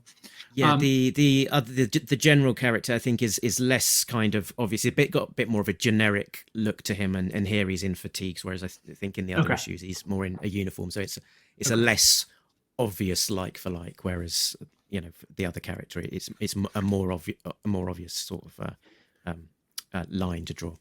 So my and listeners, you might have figured this out from our interview with Kubra Bayal or the last hour with Carson. I love this issue. I think this issue is great, and I think it's working on many categories. So Mark just said that it maybe felt more like an untold tale than a spotlight, and I'm fine with those getting interchanged, or us having a flashback issue or a spotlight issue that is not designated as such. That certainly happened in the original Marvel run, like issues 26 and 27 or issue 84, where someone just tells someone else like their origin without it being framed with a flashback or without the title or the cover or the solicitation in a catalog saying like flashback. This is neither good nor bad, just in terms of a narrative device. I was a little surprised that the 3 pages at the beginning, that we don't come back to that at the end. And I don't think we need to, but I sort of thought that if we started with young Falcon, we might end with young Falcon. Narratively, that doesn't actually work, because narratively we need to end with like the Joes, these 3 guys deciding to join the team. But in terms of my expectations, similarly, a couple issues ago, Stalker and Scarlet are talking about Stalker's time in Vietnam. And, the first 2 or 3 pages are Scarlet saying, "Stalker, tell me about Snake Eyes and Storm Shadow back in Vietnam." And then at the end, it sort of wraps up with them back in the present day. Anyway, what I'm really struck by, we've already well covered with Carson, Falcon's badassery. I like the stakes of the issue that these Joes might die. Or they're not Joes yet, but these Joes might die, and it goes as far as them digging their own graves. And the panel where the bad guy says, "That's deep enough," and you see the 2 of them who are still alive kneeling in front of their own graves. And Fastraw's head is bowed and their hands are both in front of them. And then the next panel, the same bad guy has a gun pointed to the back of their heads. This is a little upsetting for me as a reader. It's a little chilling. Like, I don't think they're going to die in this scene or the next scene, but it gets pretty close and I'm worried. And so, the tension is like, oh man, how are they going to get out of this? And then 2 panels later, when we see Falcon creeping up in the background, and then that almost silent panel, wordless panel on the bottom, and Falcon's badassery begins. It's really exciting. What I'm struck by most in this issue, actually, the thing that sticks out the most is how precise and sterling and excellent Kubra Bayal's art is. And I think it's so good. He's actually doing some things that we maybe don't notice, because we are used to a level of quality and consistency in G.I. Joe comics that I think what this is doing really, really, really well sort of subtly rises above a lot of comic art that we see. So here are a couple examples. And Bayal referred to this first one when we interviewed him. He worked really hard to make everyone look different in this issue. Now, I'm totally fine with an artist having a stock face for men and women, or like 5 or 6 stock faces. Like if you draw a Batman comic, you are going to draw Bruce Wayne differently than Alfred, right? Alfred's going to be older, and maybe his face is narrower. And if you draw Commissioner Gordon, you probably do draw a slightly different face, and then you add a mustache. But in the deadline challenges of drawing comics, if you draw just sort of the same face on Bruce Wayne and on Commissioner Gordon, and the color artist gives Gordon like white hair and a white mustache, it's like, we understand they're different people, right? What Bayal does here is he gives very specifically every single character in this issue a distinct face: eyes, nose, cheekbones, eyebrows. It's most apparent on Fast Draw. Fast Draw has big, thick eyebrows, but look at the panel. Look at page 8. It's the panel where it's the 3DJOES. There's no background. There's just white behind them, and Law is whispering, "Every minute we're still alive. There's hope. Don't give up." Right? It's really clear here because they're in profile. Law's not technically in profile, but close enough. But Fast Draw has a different nose than the other 2 guys, and like, artists don't actually need to put this much work into comics. It's great when they do, and it does make for a more enriching reading experience. And maybe a bunch of the readers don't even notice that they like it more, or they like it more and they don't know why. But I will tell you why I like this more.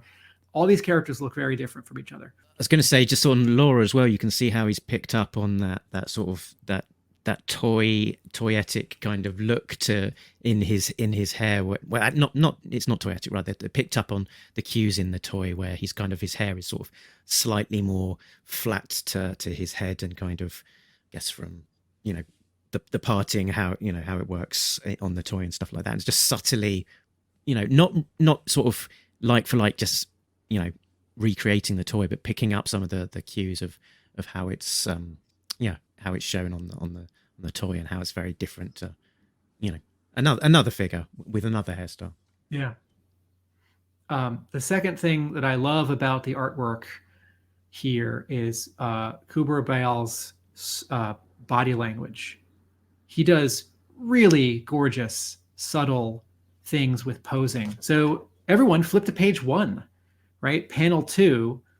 That girl all the way on the left in the purple, like, that's actually how a kid who's bored on a school field trip might be standing. And like, if she had both of her feet planted on the ground, that would also be fine. But Bayal goes the extra mile here. And I don't know if Larry Hama's plot calls for one of the kids to have headphones on. And I don't exactly know if the kid listening to headphones, I'm assuming that's not when you go to museums, you can often get an audio recording. And so you can walk around the exhibit and like someone is like narrating for you to go to certain photos or vitrines or paintings. And I don't know if this is that, probably not. Or like a bored kid who's listening to music because they don't want to be on the field trip. So if that's in the plot, good job, person who wrote the plot. And then the kid on the far right who's got the glasses, who looks, a little bored, a little neutral, and yet as a contrast, right? Like Kid Falcon is looking up in awe and delight. And then I wanted to point out one more example of really great body language, and I might slip and point out two more examples, because every single page, right? Because I could actually do this in almost every panel and every page. Everyone flip to the last page of the comic. This big panel 2, the big panel. And this happens in almost every, yeah. So everyone on this panel, has a different pose. So Red Tie has his hands in his pockets, and the general has his arms akimbo, and Law is leaning forward, and he's got one hand over the other. Fast Draw has his arms folded, and then Falcon has his arms folded, and then Fast Draw has one leg up, which makes perfect sense. One hand is up on his thigh, and the other hand is hanging. And notice even what he's doing with his right foot. He's pressing it up a little bit off the ball of his foot, so his heel's off the ground, right? And then in the final panel, right? Like all three of them are. It's the acting, the body language is so good, and I haven't even described one of my favorite words, storytelling, right? Like all the drama, all the sort of neutral scenes where someone's just talking to someone, and then the action. It is all like, here's my minimum, clear and legible in the issue, but it's actually all great. And my favorite example is that page where Falcon has revealed himself right after he takes out the guy with the knife. You turn the page, Falcon throws his knife, a shot hits the top of his backpack, and then in the big final panel, he pulls out a shotgun and takes out the bad guy, who is screaming and also dropping his pistol, and also Law is lunging for it, and also Law is like sort of getting pushed or out of the way or falling, and also Fast Draw is jumping out of the way, and also there's a very slight there's a rhythm to this page, and there's a really gorgeous rhythm to this panel where, because Law, if you squint, he becomes an arc. He becomes the shape of a crescent moon, right? He's like a parenthesis. You make an arc from his bottom foot all the way up along his arm, and then to where he's reaching for the gun. And then the negative space behind him of the tree sort of obliges that. And so this bottom panel has this really nice sense of foreground, middle ground, background, but this bottom panel is like almost subtly curvilinear perspective. It's almost subtly like a rounded 3-point perspective. And then this dynamic thing that Bayal does with the top 3 panels, where they are like italicized. They're not straight up and down 90-degree rectangles, right? They're like parallelograms, and nothing covers anything else up. Nothing is like obstructed. Like in previous episodes, both in IDW issues and also in Devil's Due issues, I have said things like, oh, this person's like shoulders in the way of this other person, or like, oh, I can't see the prop because it's drawn too small, so I didn't know that it was important. And then the next page, when someone has this prop, I don't know where it came from. This page, like, Bayal puts a ton of stuff in this, and this isn't like, yes, it's probably 5 sentences in the plot. Like, Falcon throws knife hits guy while other guy draws a bead on Falcon, shoots Falcon shoots him back, while Law and Fast Draw like jump out of the way. But whether it was that or a little bit more, Kuberbal makes so much of this page. The drawing in this issue is so good. And everyone who has drawn issues in the last year, I've said things like, particularly when we've interviewed them, because it's true, and I really want this book to ship weekly. Like, give me 4 issues a month. I would love everyone who's drawn issues to come back and do another issue or a run of issues. I think Kuberbal, as hard as it was for him to draw this issue with a tough deadline and like his like sleep, he was telling us that he has like a sleep condition, and he has insomnia. Yeah. Hyperfocus. Thank you. I'm going to say one last thing, and I can do it in a sentence. And on this page that we're looking at as well, that as well as the aspects you were talking about in terms of the way it looks as well, that thoughtfulness of designing all of these characters to be slightly different, including those the militia characters. It just means that you can completely tell what is happening with that thoughtfulness of just differentiating these two characters slightly differently. One of them has got a beard, one of them has got a cap and a red scarf. That means that as you're following, who's doing what, you can easily differentiate it. So, on the following page to the one we were just talking about, when there's the guy on the ground, you can immediately see he's got a knife in his neck. He's got the same gun, which is probably subtly different as well to the other guy who's got a pistol. He's got a beard as well. So it's all of these different cues that are sort of just building up subtly without us probably even noticing, to be able to decipher exactly who's who, where everybody is as well. Yeah. I'll make these two last points very quickly because I was going on and on and on. Number 3, Kubra Bayal can differentiate between people in their 20s, 30s, 40s, 50s, and 60s. It's okay in comics when, like talented or hot comic artist draws everyone at this sort of like uber age of 29, and then like you want to draw someone older, so you just add some lines to their face, which is actually not what anatomy does, but hey. But the spook and the general, their skin hangs differently because they are older. And I talked about how like one of the things I like about a Herb Trimpe or a Mike Vosberg or a Larry Hama in those early 30 issues or so is that like Hawk is older than the other Joes. I don't see that in the Devil's Due issues. I just see him have like a different hair color and like one extra line on his forehead or something. But the people in this issue are all different ages, and it's just a lot of skill at drawing anatomy. And then point number 4 about how great the art is in this issue. Kubra Bayal often puts his camera low and slightly tips it up, which is a trick in storyboarding for action film and action animation. And in fact, the G.I. Joe cartoon did it all the time in the 80s, where you make characters a little bit more powerful if you put the camera a little bit low and you aim it up at them a little bit. So it can also emphasize things like who has power and who doesn't. So the page where the Joes have gotten sort of shoved out of the storage container where they've been held prisoner, and they're all sort of like leaning forward, and Fastraw saying UNF exclamation mark off.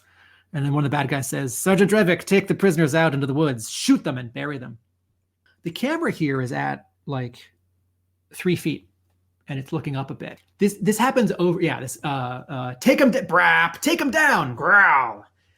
A way to add a sense of power and emphasis to your characters. And just think of superheroes. Think of like Superman or Batman, right? Or like Captain America. Like these people aren't like 5'10", like regular humans. They're like 6'3", and they're extra muscular. So even if literally with a camera in live action or drawing it in animation, you can have the camera look at them straight on.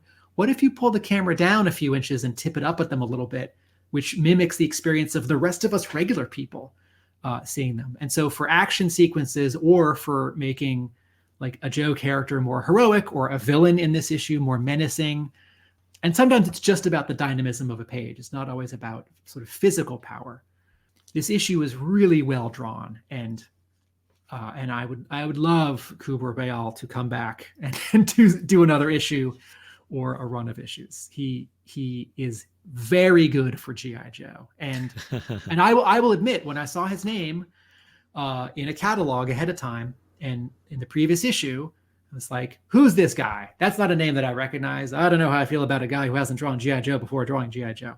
And his cover for this issue, which was, I think, previewed in the last page of the last issue, and certainly I saw it in some catalogs, it's a good drawing, but it didn't blow me away because it's sort of too calm and all that negative space on the right either wants something else to happen or some copy, like what is the mystery of Falcon's the mission that went wrong? Can Falcon rescue his so-and-so? Find out in Spotlight, the border of Barovia and Wolf-Land. But having not been familiar with his work and having not been initially wowed by this cover, man, did he put in the time and effort to pull off a tremendous drawn comic book in the G.I. Joe series. Very good. The one, I guess, misstep that I had with this issue, if I'm allowed to move on to that, was probably in that early sequence where Falcon is describing his father and that aspect around that he's been come into exposure with Agent Orange. He says it was Agent Orange, but we can't get the DOD to admit that. It took Vietnam 20 years, but it finally killed him. That aspect of his dad sort of being done wrong, essentially, sort of playing that against young Falcon's kind of very strong ambition to get into the army in his footsteps just seems a little bit incongruous. I don't know if you had any thoughts about that aspect. It did seem incongruous. It didn't throw me off so much that it was okay for me. Yeah, I mean, it wasn't something that took me too far out of it, or I could not get past it. It seemed like a slightly, there was a strange kind of dichotomy between those competing ideals of right. My dad's, I want to follow my dad's footsteps, but he's been very badly mistreated by the army, it seems. Right. 2 panels later, the turn is fast. No, made me want to be a Green Beret even more. Maybe a little more dialogue or a slightly longer version of this scene where the older guy sort of gets to convince him a little bit more. Yeah, I see your point about the turn being abrupt. I go back and forth because the target age for G.I. Joe is a little bit of a moving target, actually. The toy. Cuba Ball himself was like, "What age rating is this? How much violence can I show?" Yeah. We think of the Marvel run. The Marvel run was a Comics Code approved book. So blood wasn't red, it was brown or like silhouetted as black. We didn't see exit wounds. It's like those were the rules of comics in the 80s. We have seen here and there in the modern IDW continuation of the Marvel run, someone just shoots someone. And this did happen in the Marvel run. I don't want to like revise it as if it never happened. I think because I've gotten sort of sensitive to as I've gotten older, I'm sort of thinking about, I don't know, like my 10-year-old nephew and just sort of the politics of G.I. Joe and the politics of that surround a toy that is about soldiers. It's like, well, Star Wars can get away with it. Like you can shoot stormtroopers a lot and you can chop off arms with your magic laser sword, but like, that's not okay. It's not okay in G.I. Joe because it's like, no, but guns are real. It's like, well, I mean, actually, these soldiers are keeping us safe, whereas Star Wars isn't real. I think I've gotten a little aware or leery of this kind of action content in a G.I. Joe comic, as much as I want it, because, if no one ever dies or gets shot, there are no stakes. And it's like, I want Cobra Commander to be mean. I don't want him to be anemic.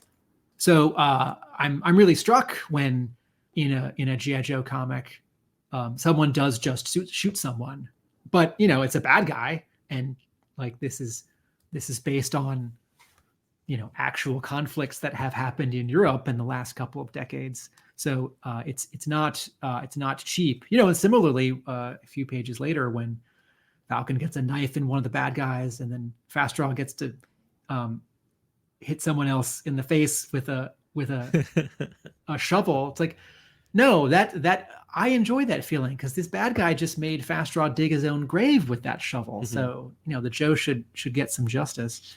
So I was struck by the action content in the issue. I'm not saying it was bad or I found it upsetting. I was just struck by it. It's striking, the sort of the level of violence. It's less cartoony. It feels more there's more real life kind of jeopardy to it, in terms of that they're digging their own graves.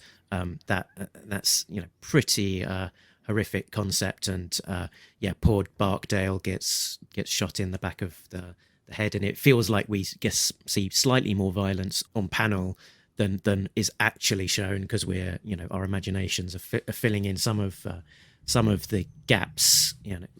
On the YouTube video we're showing the Larry Hammer's suggested panel for the layout of this, so that Barkdale's headshot is less graphic, so storytelling assist, so that we're seeing the storytelling behind that concept, rather than necessarily the full on head exploding. And similarly, the Cuba Boyle's original pencils on that Falcon with the knife to the throat was originally drawn, being pulled across it with the all of the blood on display, whereas actually on the published page, it's just showing the initial touching of the knife to the neck, and not the ensuing gore. So it's clever. It's clever storytelling in terms of how we're being shown these levels of violence. I'm trying to remember when IDW was publishing the other continuity, the IDW continuity, right, with Chuck Dixon's G.I. Joe and the Chuckles book in Cobra, and then G.I. Joe Origins. Am I remembering correctly? I'm not sitting near my issues. Did they have very small on the back cover, right under the barcode and the price? Did they say recommended for ages 13 and up? Ooh, I couldn't remember that off the top of my head without looking. I do recall, and unless I'm recalling wrong, that halfway through this Larry Hama run that continues A Real American Hero, there was a year or two where the Larry Hama book at, issue 190 or 210, for a little while, it did get that. It did say, suggested for readers 13 and up.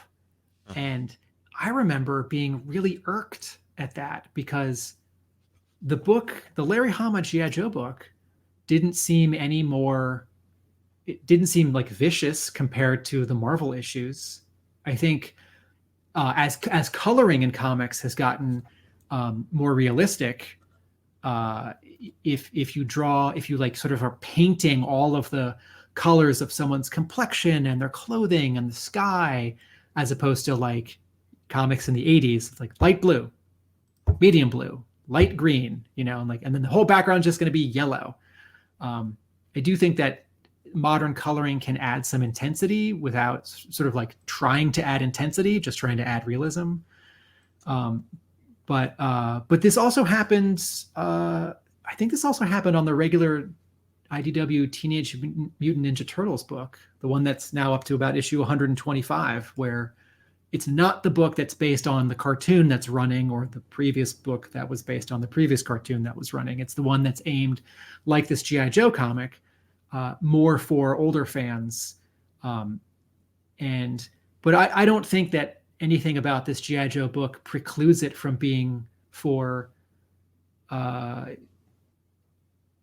if there was a G.I. Joe toy line right now, and this was this month's issue of G.I. Joe, I think G.I. Joe was always PG-13, and this issue leans closer to PG-13, but it's don't forget, 1977 Star Wars, one guy chops another guy's arm off, and you see the arm, and there's blood, right?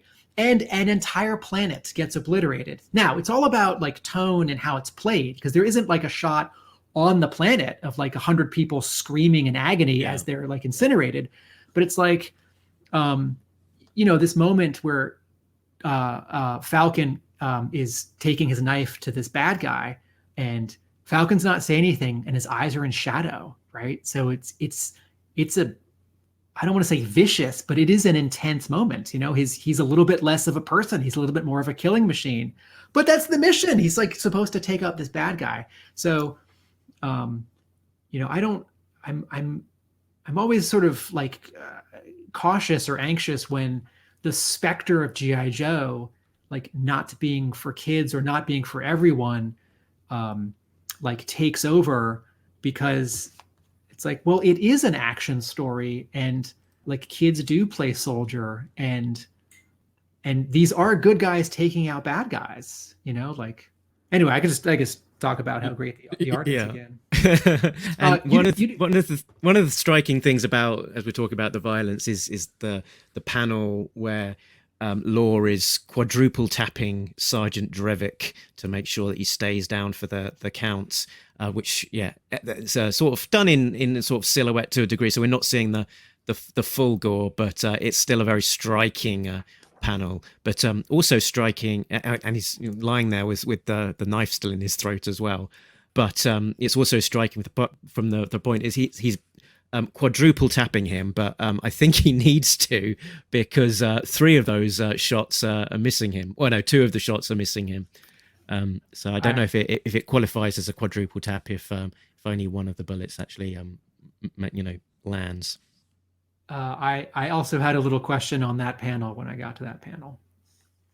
I'm going to point out a thing that I see and another thing that I see. You know who Kubert Bayal's art actually reminds me of a little bit is Igor Kordy. Okay.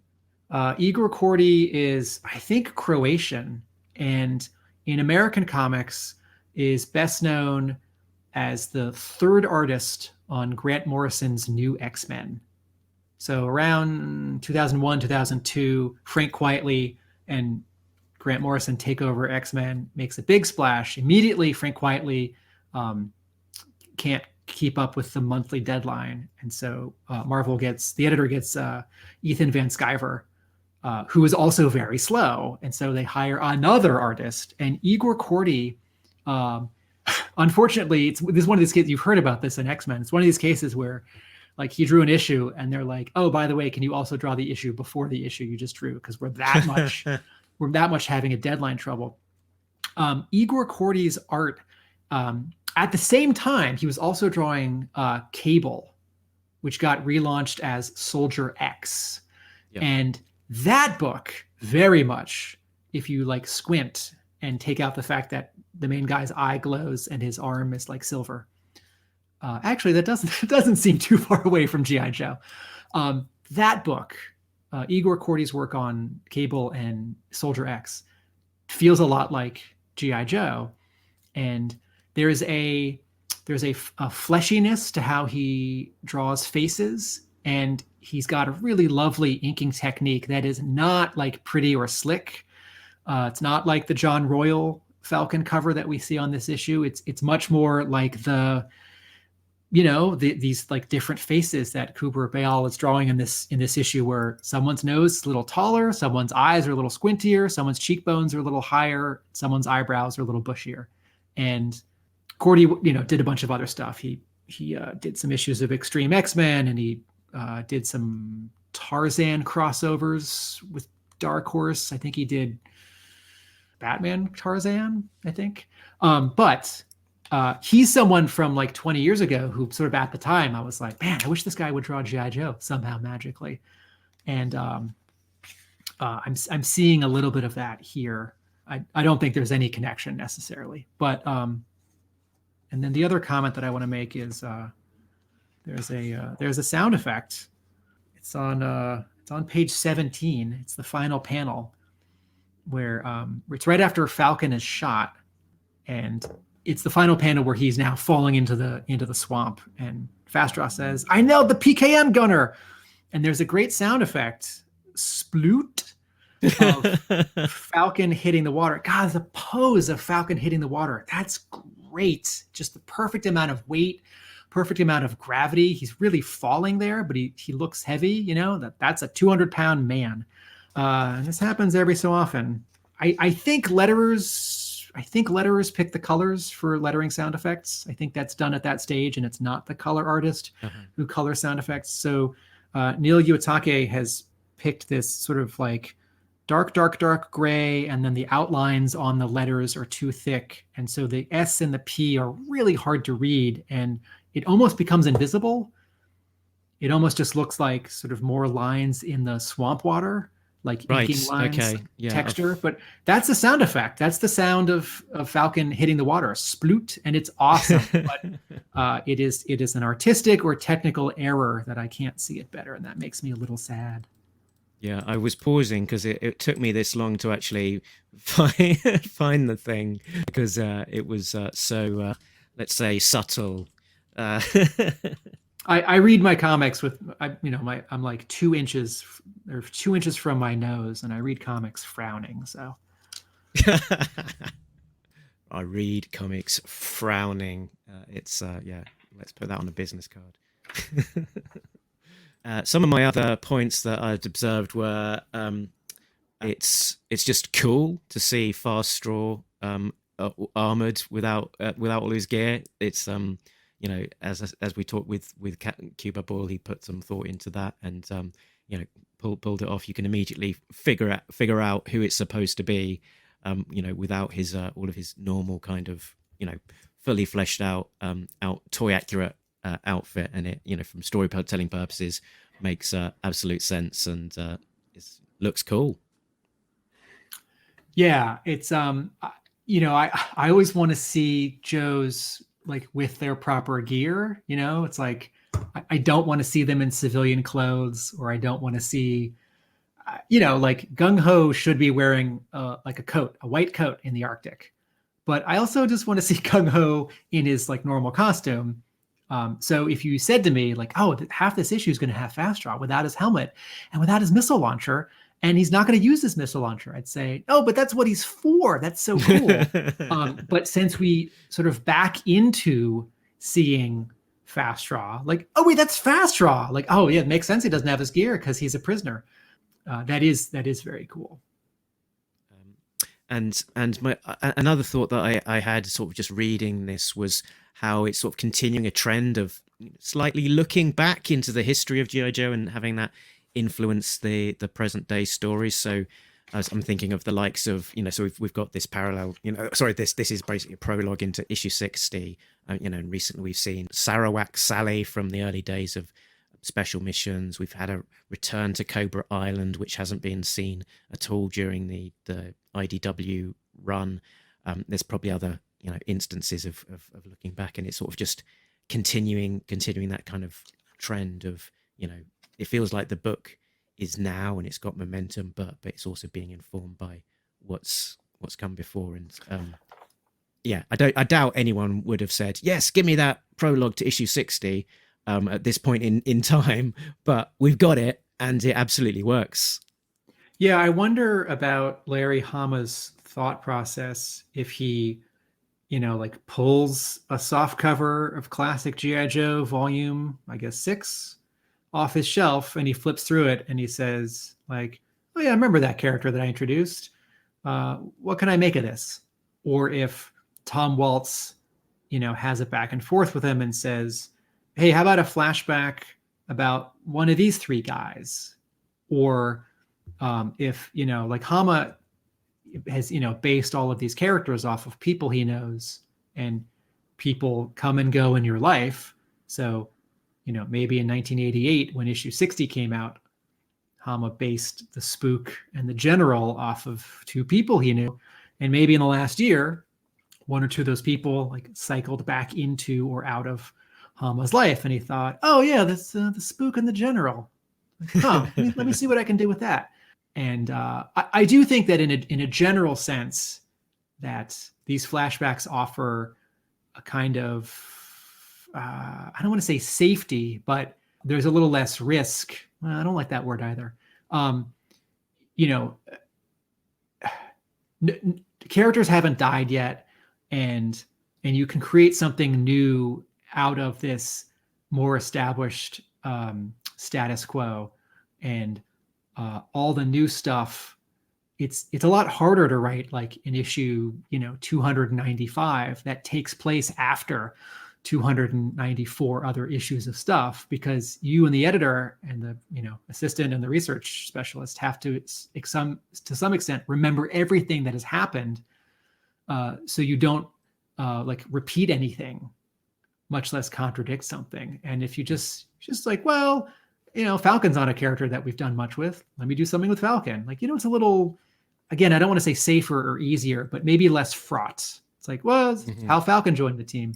And I'm very happy to see that. I want to interrupt myself and just want to I want to finish when I was talking about page 10 a little while ago, where I was saying it had a lot of this is the page where Falcon is finally shooting the bad guy, and there are these 3 like italicized panels above, and Law is both getting pushed out of the way and also jumping and lunging for the gun. The comment that was in my head that I wanted to say aloud is, if you listen to our other episodes where we talk about the Devil's Due issues, recently I was giving the cover to Devil's Due issue 26 a hard time for having no rhythm, or maybe even having bad rhythm, that there were Joes standing there and the arrangement, there was nothing lyrical about it, right? It wasn't just that they were stiff, it was that it sort of just felt like very arbitrarily placed. And the 2 characters on the top right, sort of like, Tim Seeley, the artist, in my estimation, sort of ran out of like things for them to do. And this isn't a perfect comparison, because this big panel here in issue 288 of Falcon shooting the bad guy and Law and Fast Draw getting out of the way, it's not a cover, and it's got fewer characters and fewer elements, even if you count the trees. But this is an example, this panel on this page. This page has great rhythm.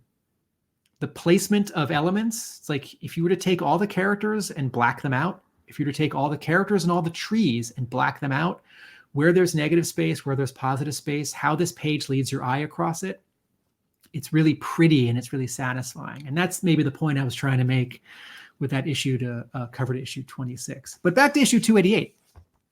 So yeah, I think that was the main things I wanted to talk about. Are we okay to move on to I Spy? Yeah. I spy with my little eye.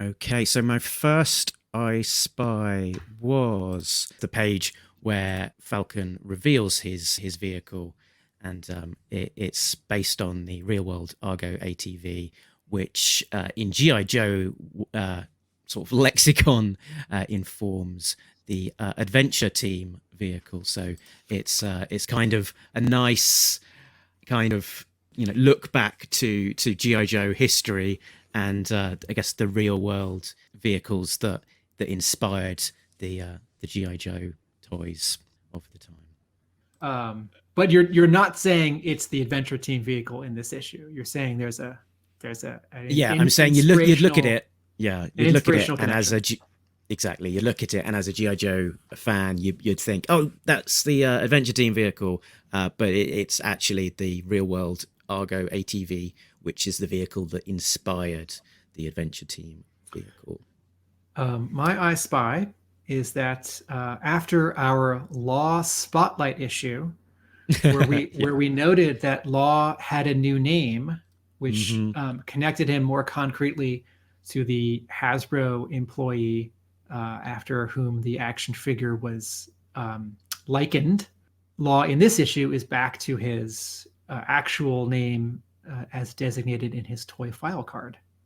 Yes. So we've got a Levine, not a Bazigian, that we saw in 277. And to go back to our review of 277, we were very hard on that fact, as if it was an error. And the IDW research specialist made a Facebook comment that maybe sometimes things like that are done on purpose as a fun wink and a nod. And when I read that comment, I thought, yeah, that's right. Everyone involved actually knew what was going on, and that's not a mistake that got by 7 different people. That's in that Law issue.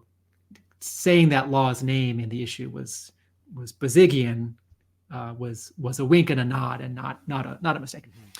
And even if it was, it can still be a bit of a fun wink. Yes. That aside, yes. I don't have any other.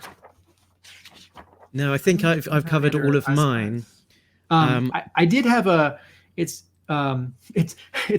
somewhere between I Spy and a favorite line.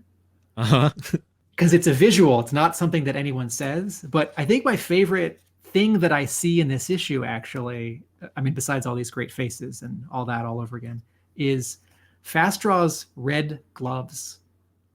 And there are, in character design and in art, sometimes when you're drawing something or you see someone has drawn or painted something, there's just a little one thing that is either I've already used this figure of speech in this episode, but it's just a little button. It's just a little bit of like bonus, like after dinner mint.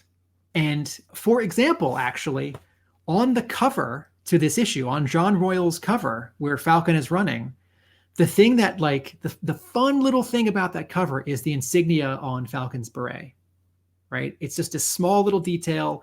It's a little bit of color. I know that it's like accurate. So when I say it's fun, I don't mean to like not take it seriously. And by contrast, Cooper Bale's cover B doesn't have anything like this. And I don't say that as an insult. It's just not a cover that like wanted anything like that. So throughout this issue, like I know this is abstract. I'm getting there. Throughout this issue, we sort of back into like, oh wait, there are two other Joes, or maybe three, because one of them got shot in this story, and it's a rescue mission. And like, oh hey, there's Fast Draw. That is a crazy action figure that either doesn't make sense, but it's like it's a the G.I. Joe toy line gets a little wacky for 87 and 88 with more and more big accessories, or if it's a real thing, it's like, cool, let's see that work in this comic because that's so much fun.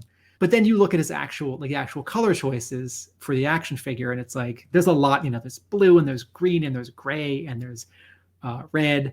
So the first 2 or 3 panels where we see Fast Draw in this issue, his hands are not visible because he's tied up or they're cropped out of the panel. And then all of a sudden I see these bright red gloves on page, 11. And then I keep seeing them, and I don't know that I'm going to be able to explain it any better than this, but there's a certain delight in that. Like, this isn't like, oh, colorist Jay Brown got it right, because I'm not meaning to damn by faint praise. It's like, no, he's like following the model. Fast Draw has red gloves, he gets red gloves. I think I'm sort of reacting to this very small, like, it's unrealistic, that in the real world you'd have a guy with red gloves like have missiles on his backpack like this, but we're in the world of G.I. Joe, and Gung Ho is just going to go to the Arctic wearing his vest. And I just love every couple of panels for the rest of the issue seeing these bright red gloves, because it sort of reminds me that it's like, no, these are the toys. This is this like, this thing from childhood that I like. And 2, like, no one's running from it in this issue. It's like, no, he's in his G.I. Joe costume. It's not like it's covered in mud or it's covered in ash or he like took his gloves off because he's a prisoner. It's like, no. Gung Ho is wearing his vest in the Arctic in this issue. So it's not a line of dialogue, and it's not an I Spy, because I Spy is sometimes like Easter eggs or mistakes. It's like, I think I like that it's owning it, and that it sort of is a surprise halfway through the issue. Cool. Did you have any errors in this detected in this issue? I did not. Yeah, me neither. I think we're on a first. I might be wrong, but I've got a suspicion that this might be the first time that we've been through, all the way through an issue and not had something to say is an error. But there we go. Either we've missed something, or this is perfect. in every way. So let's move on to Hammer Time, shall we? Time to beat the soles of your boots with my face. Sucking chest wounds, red ninjas, brain scanners, rubber oozes, blue ninjas. And then some more sucking chest wounds. Hammer time.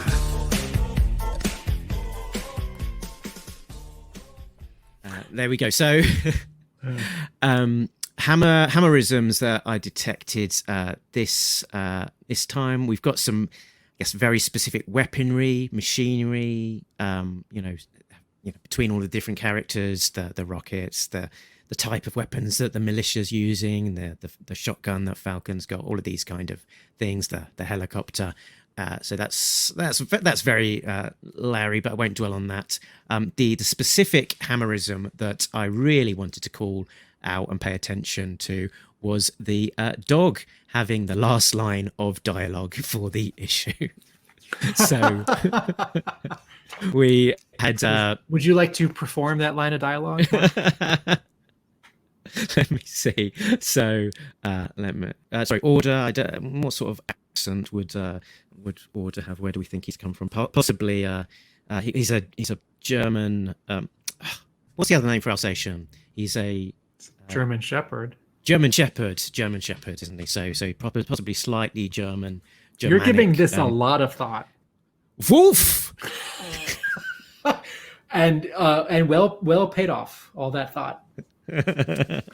Wait, tell me about this. How is this a homism that the dog gets the last word? So the dog gets the last. I didn't do an exhaustive amount of research, but there's this issue. There's also issue 79, issue 277, and issue 279 all have the dogs having the last line of dialogue for the issue. I just want to point out that you have all those examples, and yet that's not an exhaustive search. Well, Hama is a dog owner, and I think there's an element to his writing where he's gonna play along. Like not like this is for kids, but like everyone just wants to have a good time. Reading these comics, and like the action figures with pets sold better, so they did more and more. They did one every year, and they kept doing it. And I think on some level, Hama has to realize that, as challenging as G.I. Joe is to write, because all the characters and gear, and as silly as it is, because this guy's got missiles on his backpack and red gloves. Although I'm sorry, everyone, if that's a real military thing, I apologize. But like kids like dogs, and it's like how do you end this? This reminds me where Order gets the last word. This reminds me of the convention of like every episode of Thundercats, and this has nothing to do with Larry Hama, because Larry Hama didn't work on the Thundercats TV show or any TV shows like this in the 80s. But this convention where someone says something funny at the end of the episode, and then everyone laughs, and the camera pulls back as they laugh. And it's not quite what's happening here, because it's not the Joes that are laughing, but it feels like it's sort of speaking the same language of, it's like, yep, there's a dog, and it's going to steal the spotlight for a moment. And I think Cuba Bull said something along the lines of that the dog was meant to have a smile, and he was like, how do I draw a dog smiling? Right. I will say, as a pet owner, dogs smiling and cats smiling, it is real, but it's very subtle. Do you have more Hama-isms? Yeah, we had. Sorry, that was it for the hammerisms. I've got some colloquialisms. There used to be a pudding that was over-egged. You know the pudding. You know the pudding. At first it was British, but then it was Commonwealth. You know the pudding.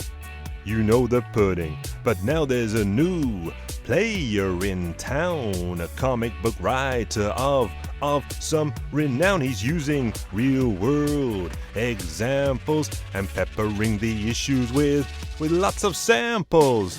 It's a Larry Hammer colloquialism. He's talking G.I. Joe and all its heroism. Can you guess what it is? Is it something new? Now listen as Larry drops a slice of real life on you.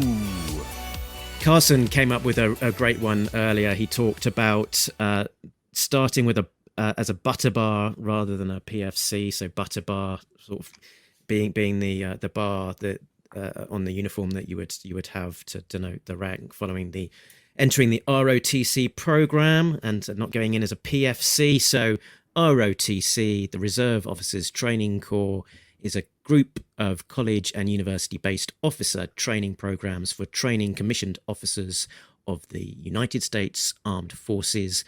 And the PFC is private first class military rank held by junior enlisted personnel. So yeah, deciphering the lingo of that is all about, going into college would be a better route.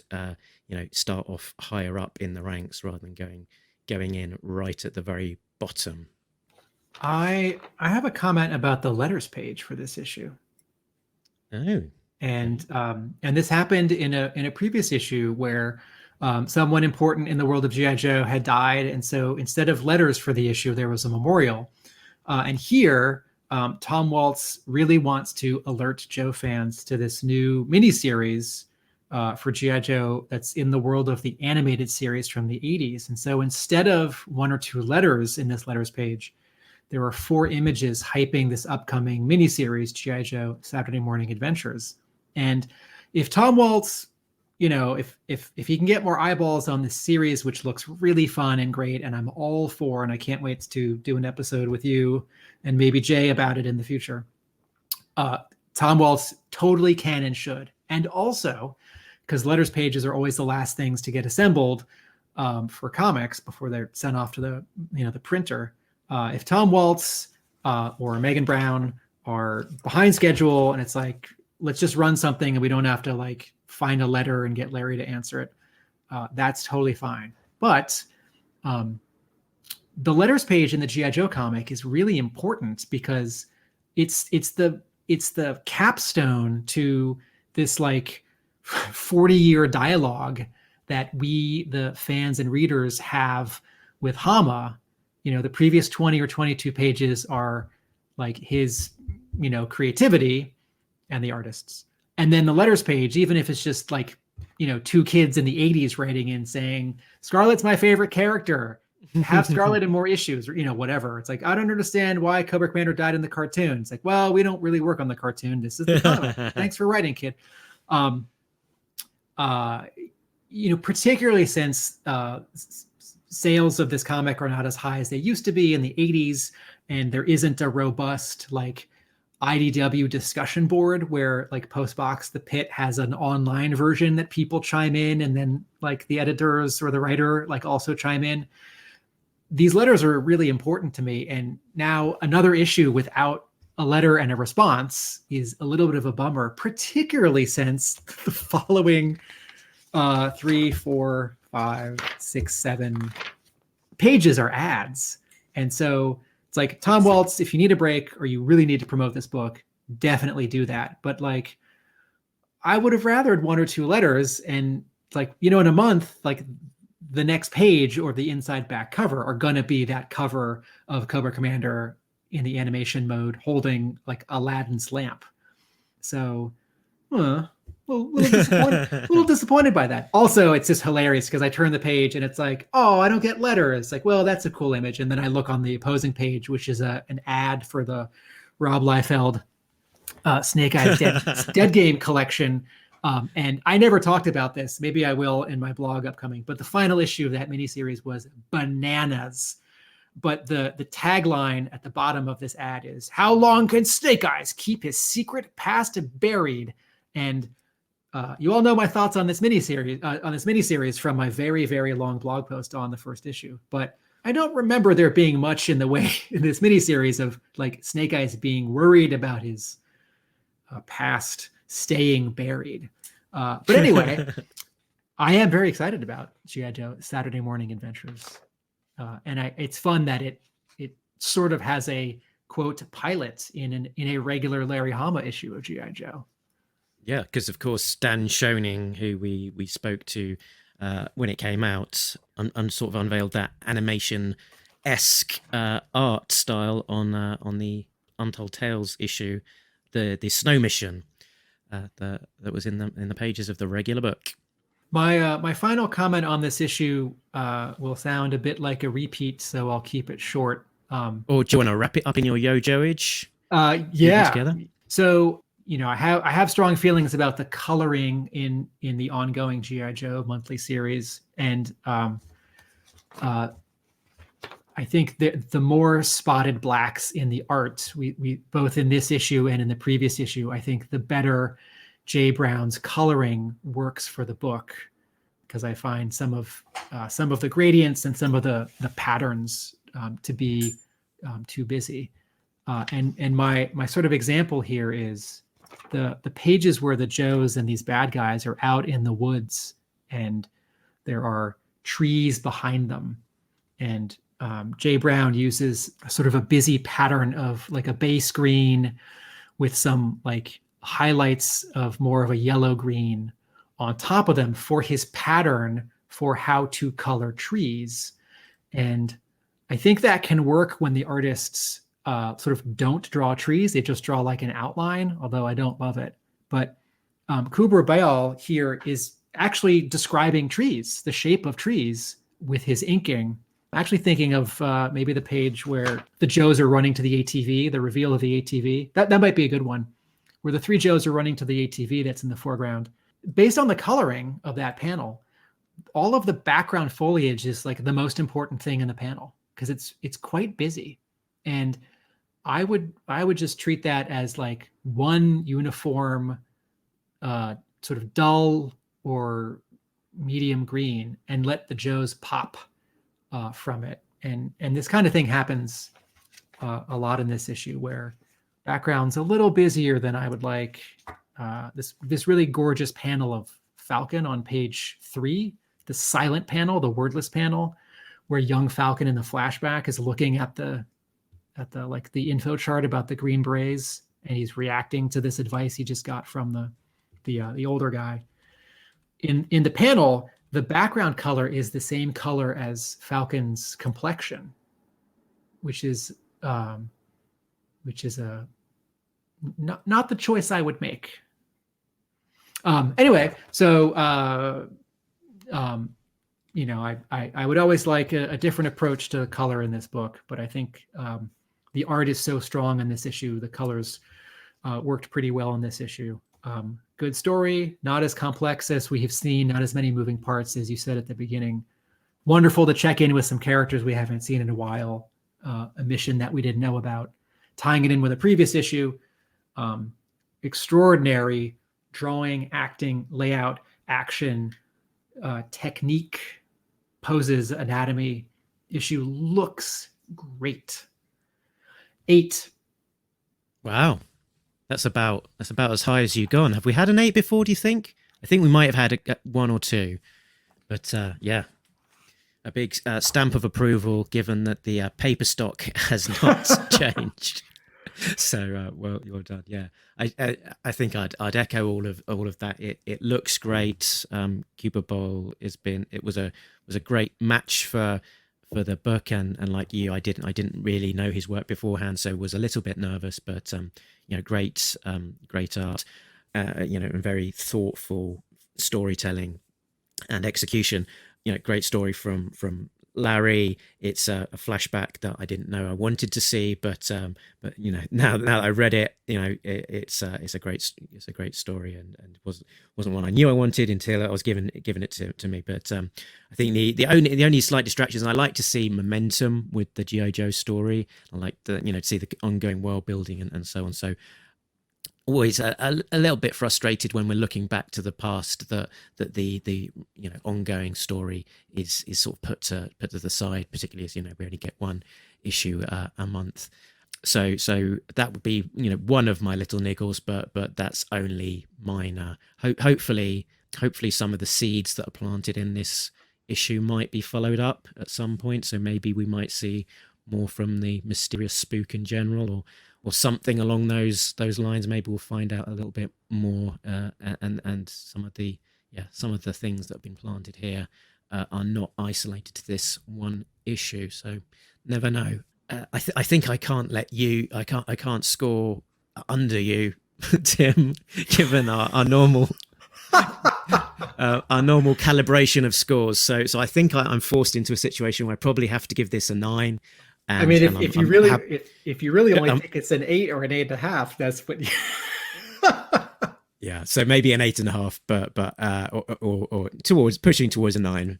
But yeah, I very much enjoyed this story, and there aren't really any quibbles with it at all. It's it's a great issue. Holds will hold itself high in regard to this IDW era of Larry Hammer's ARAH issues, right up there.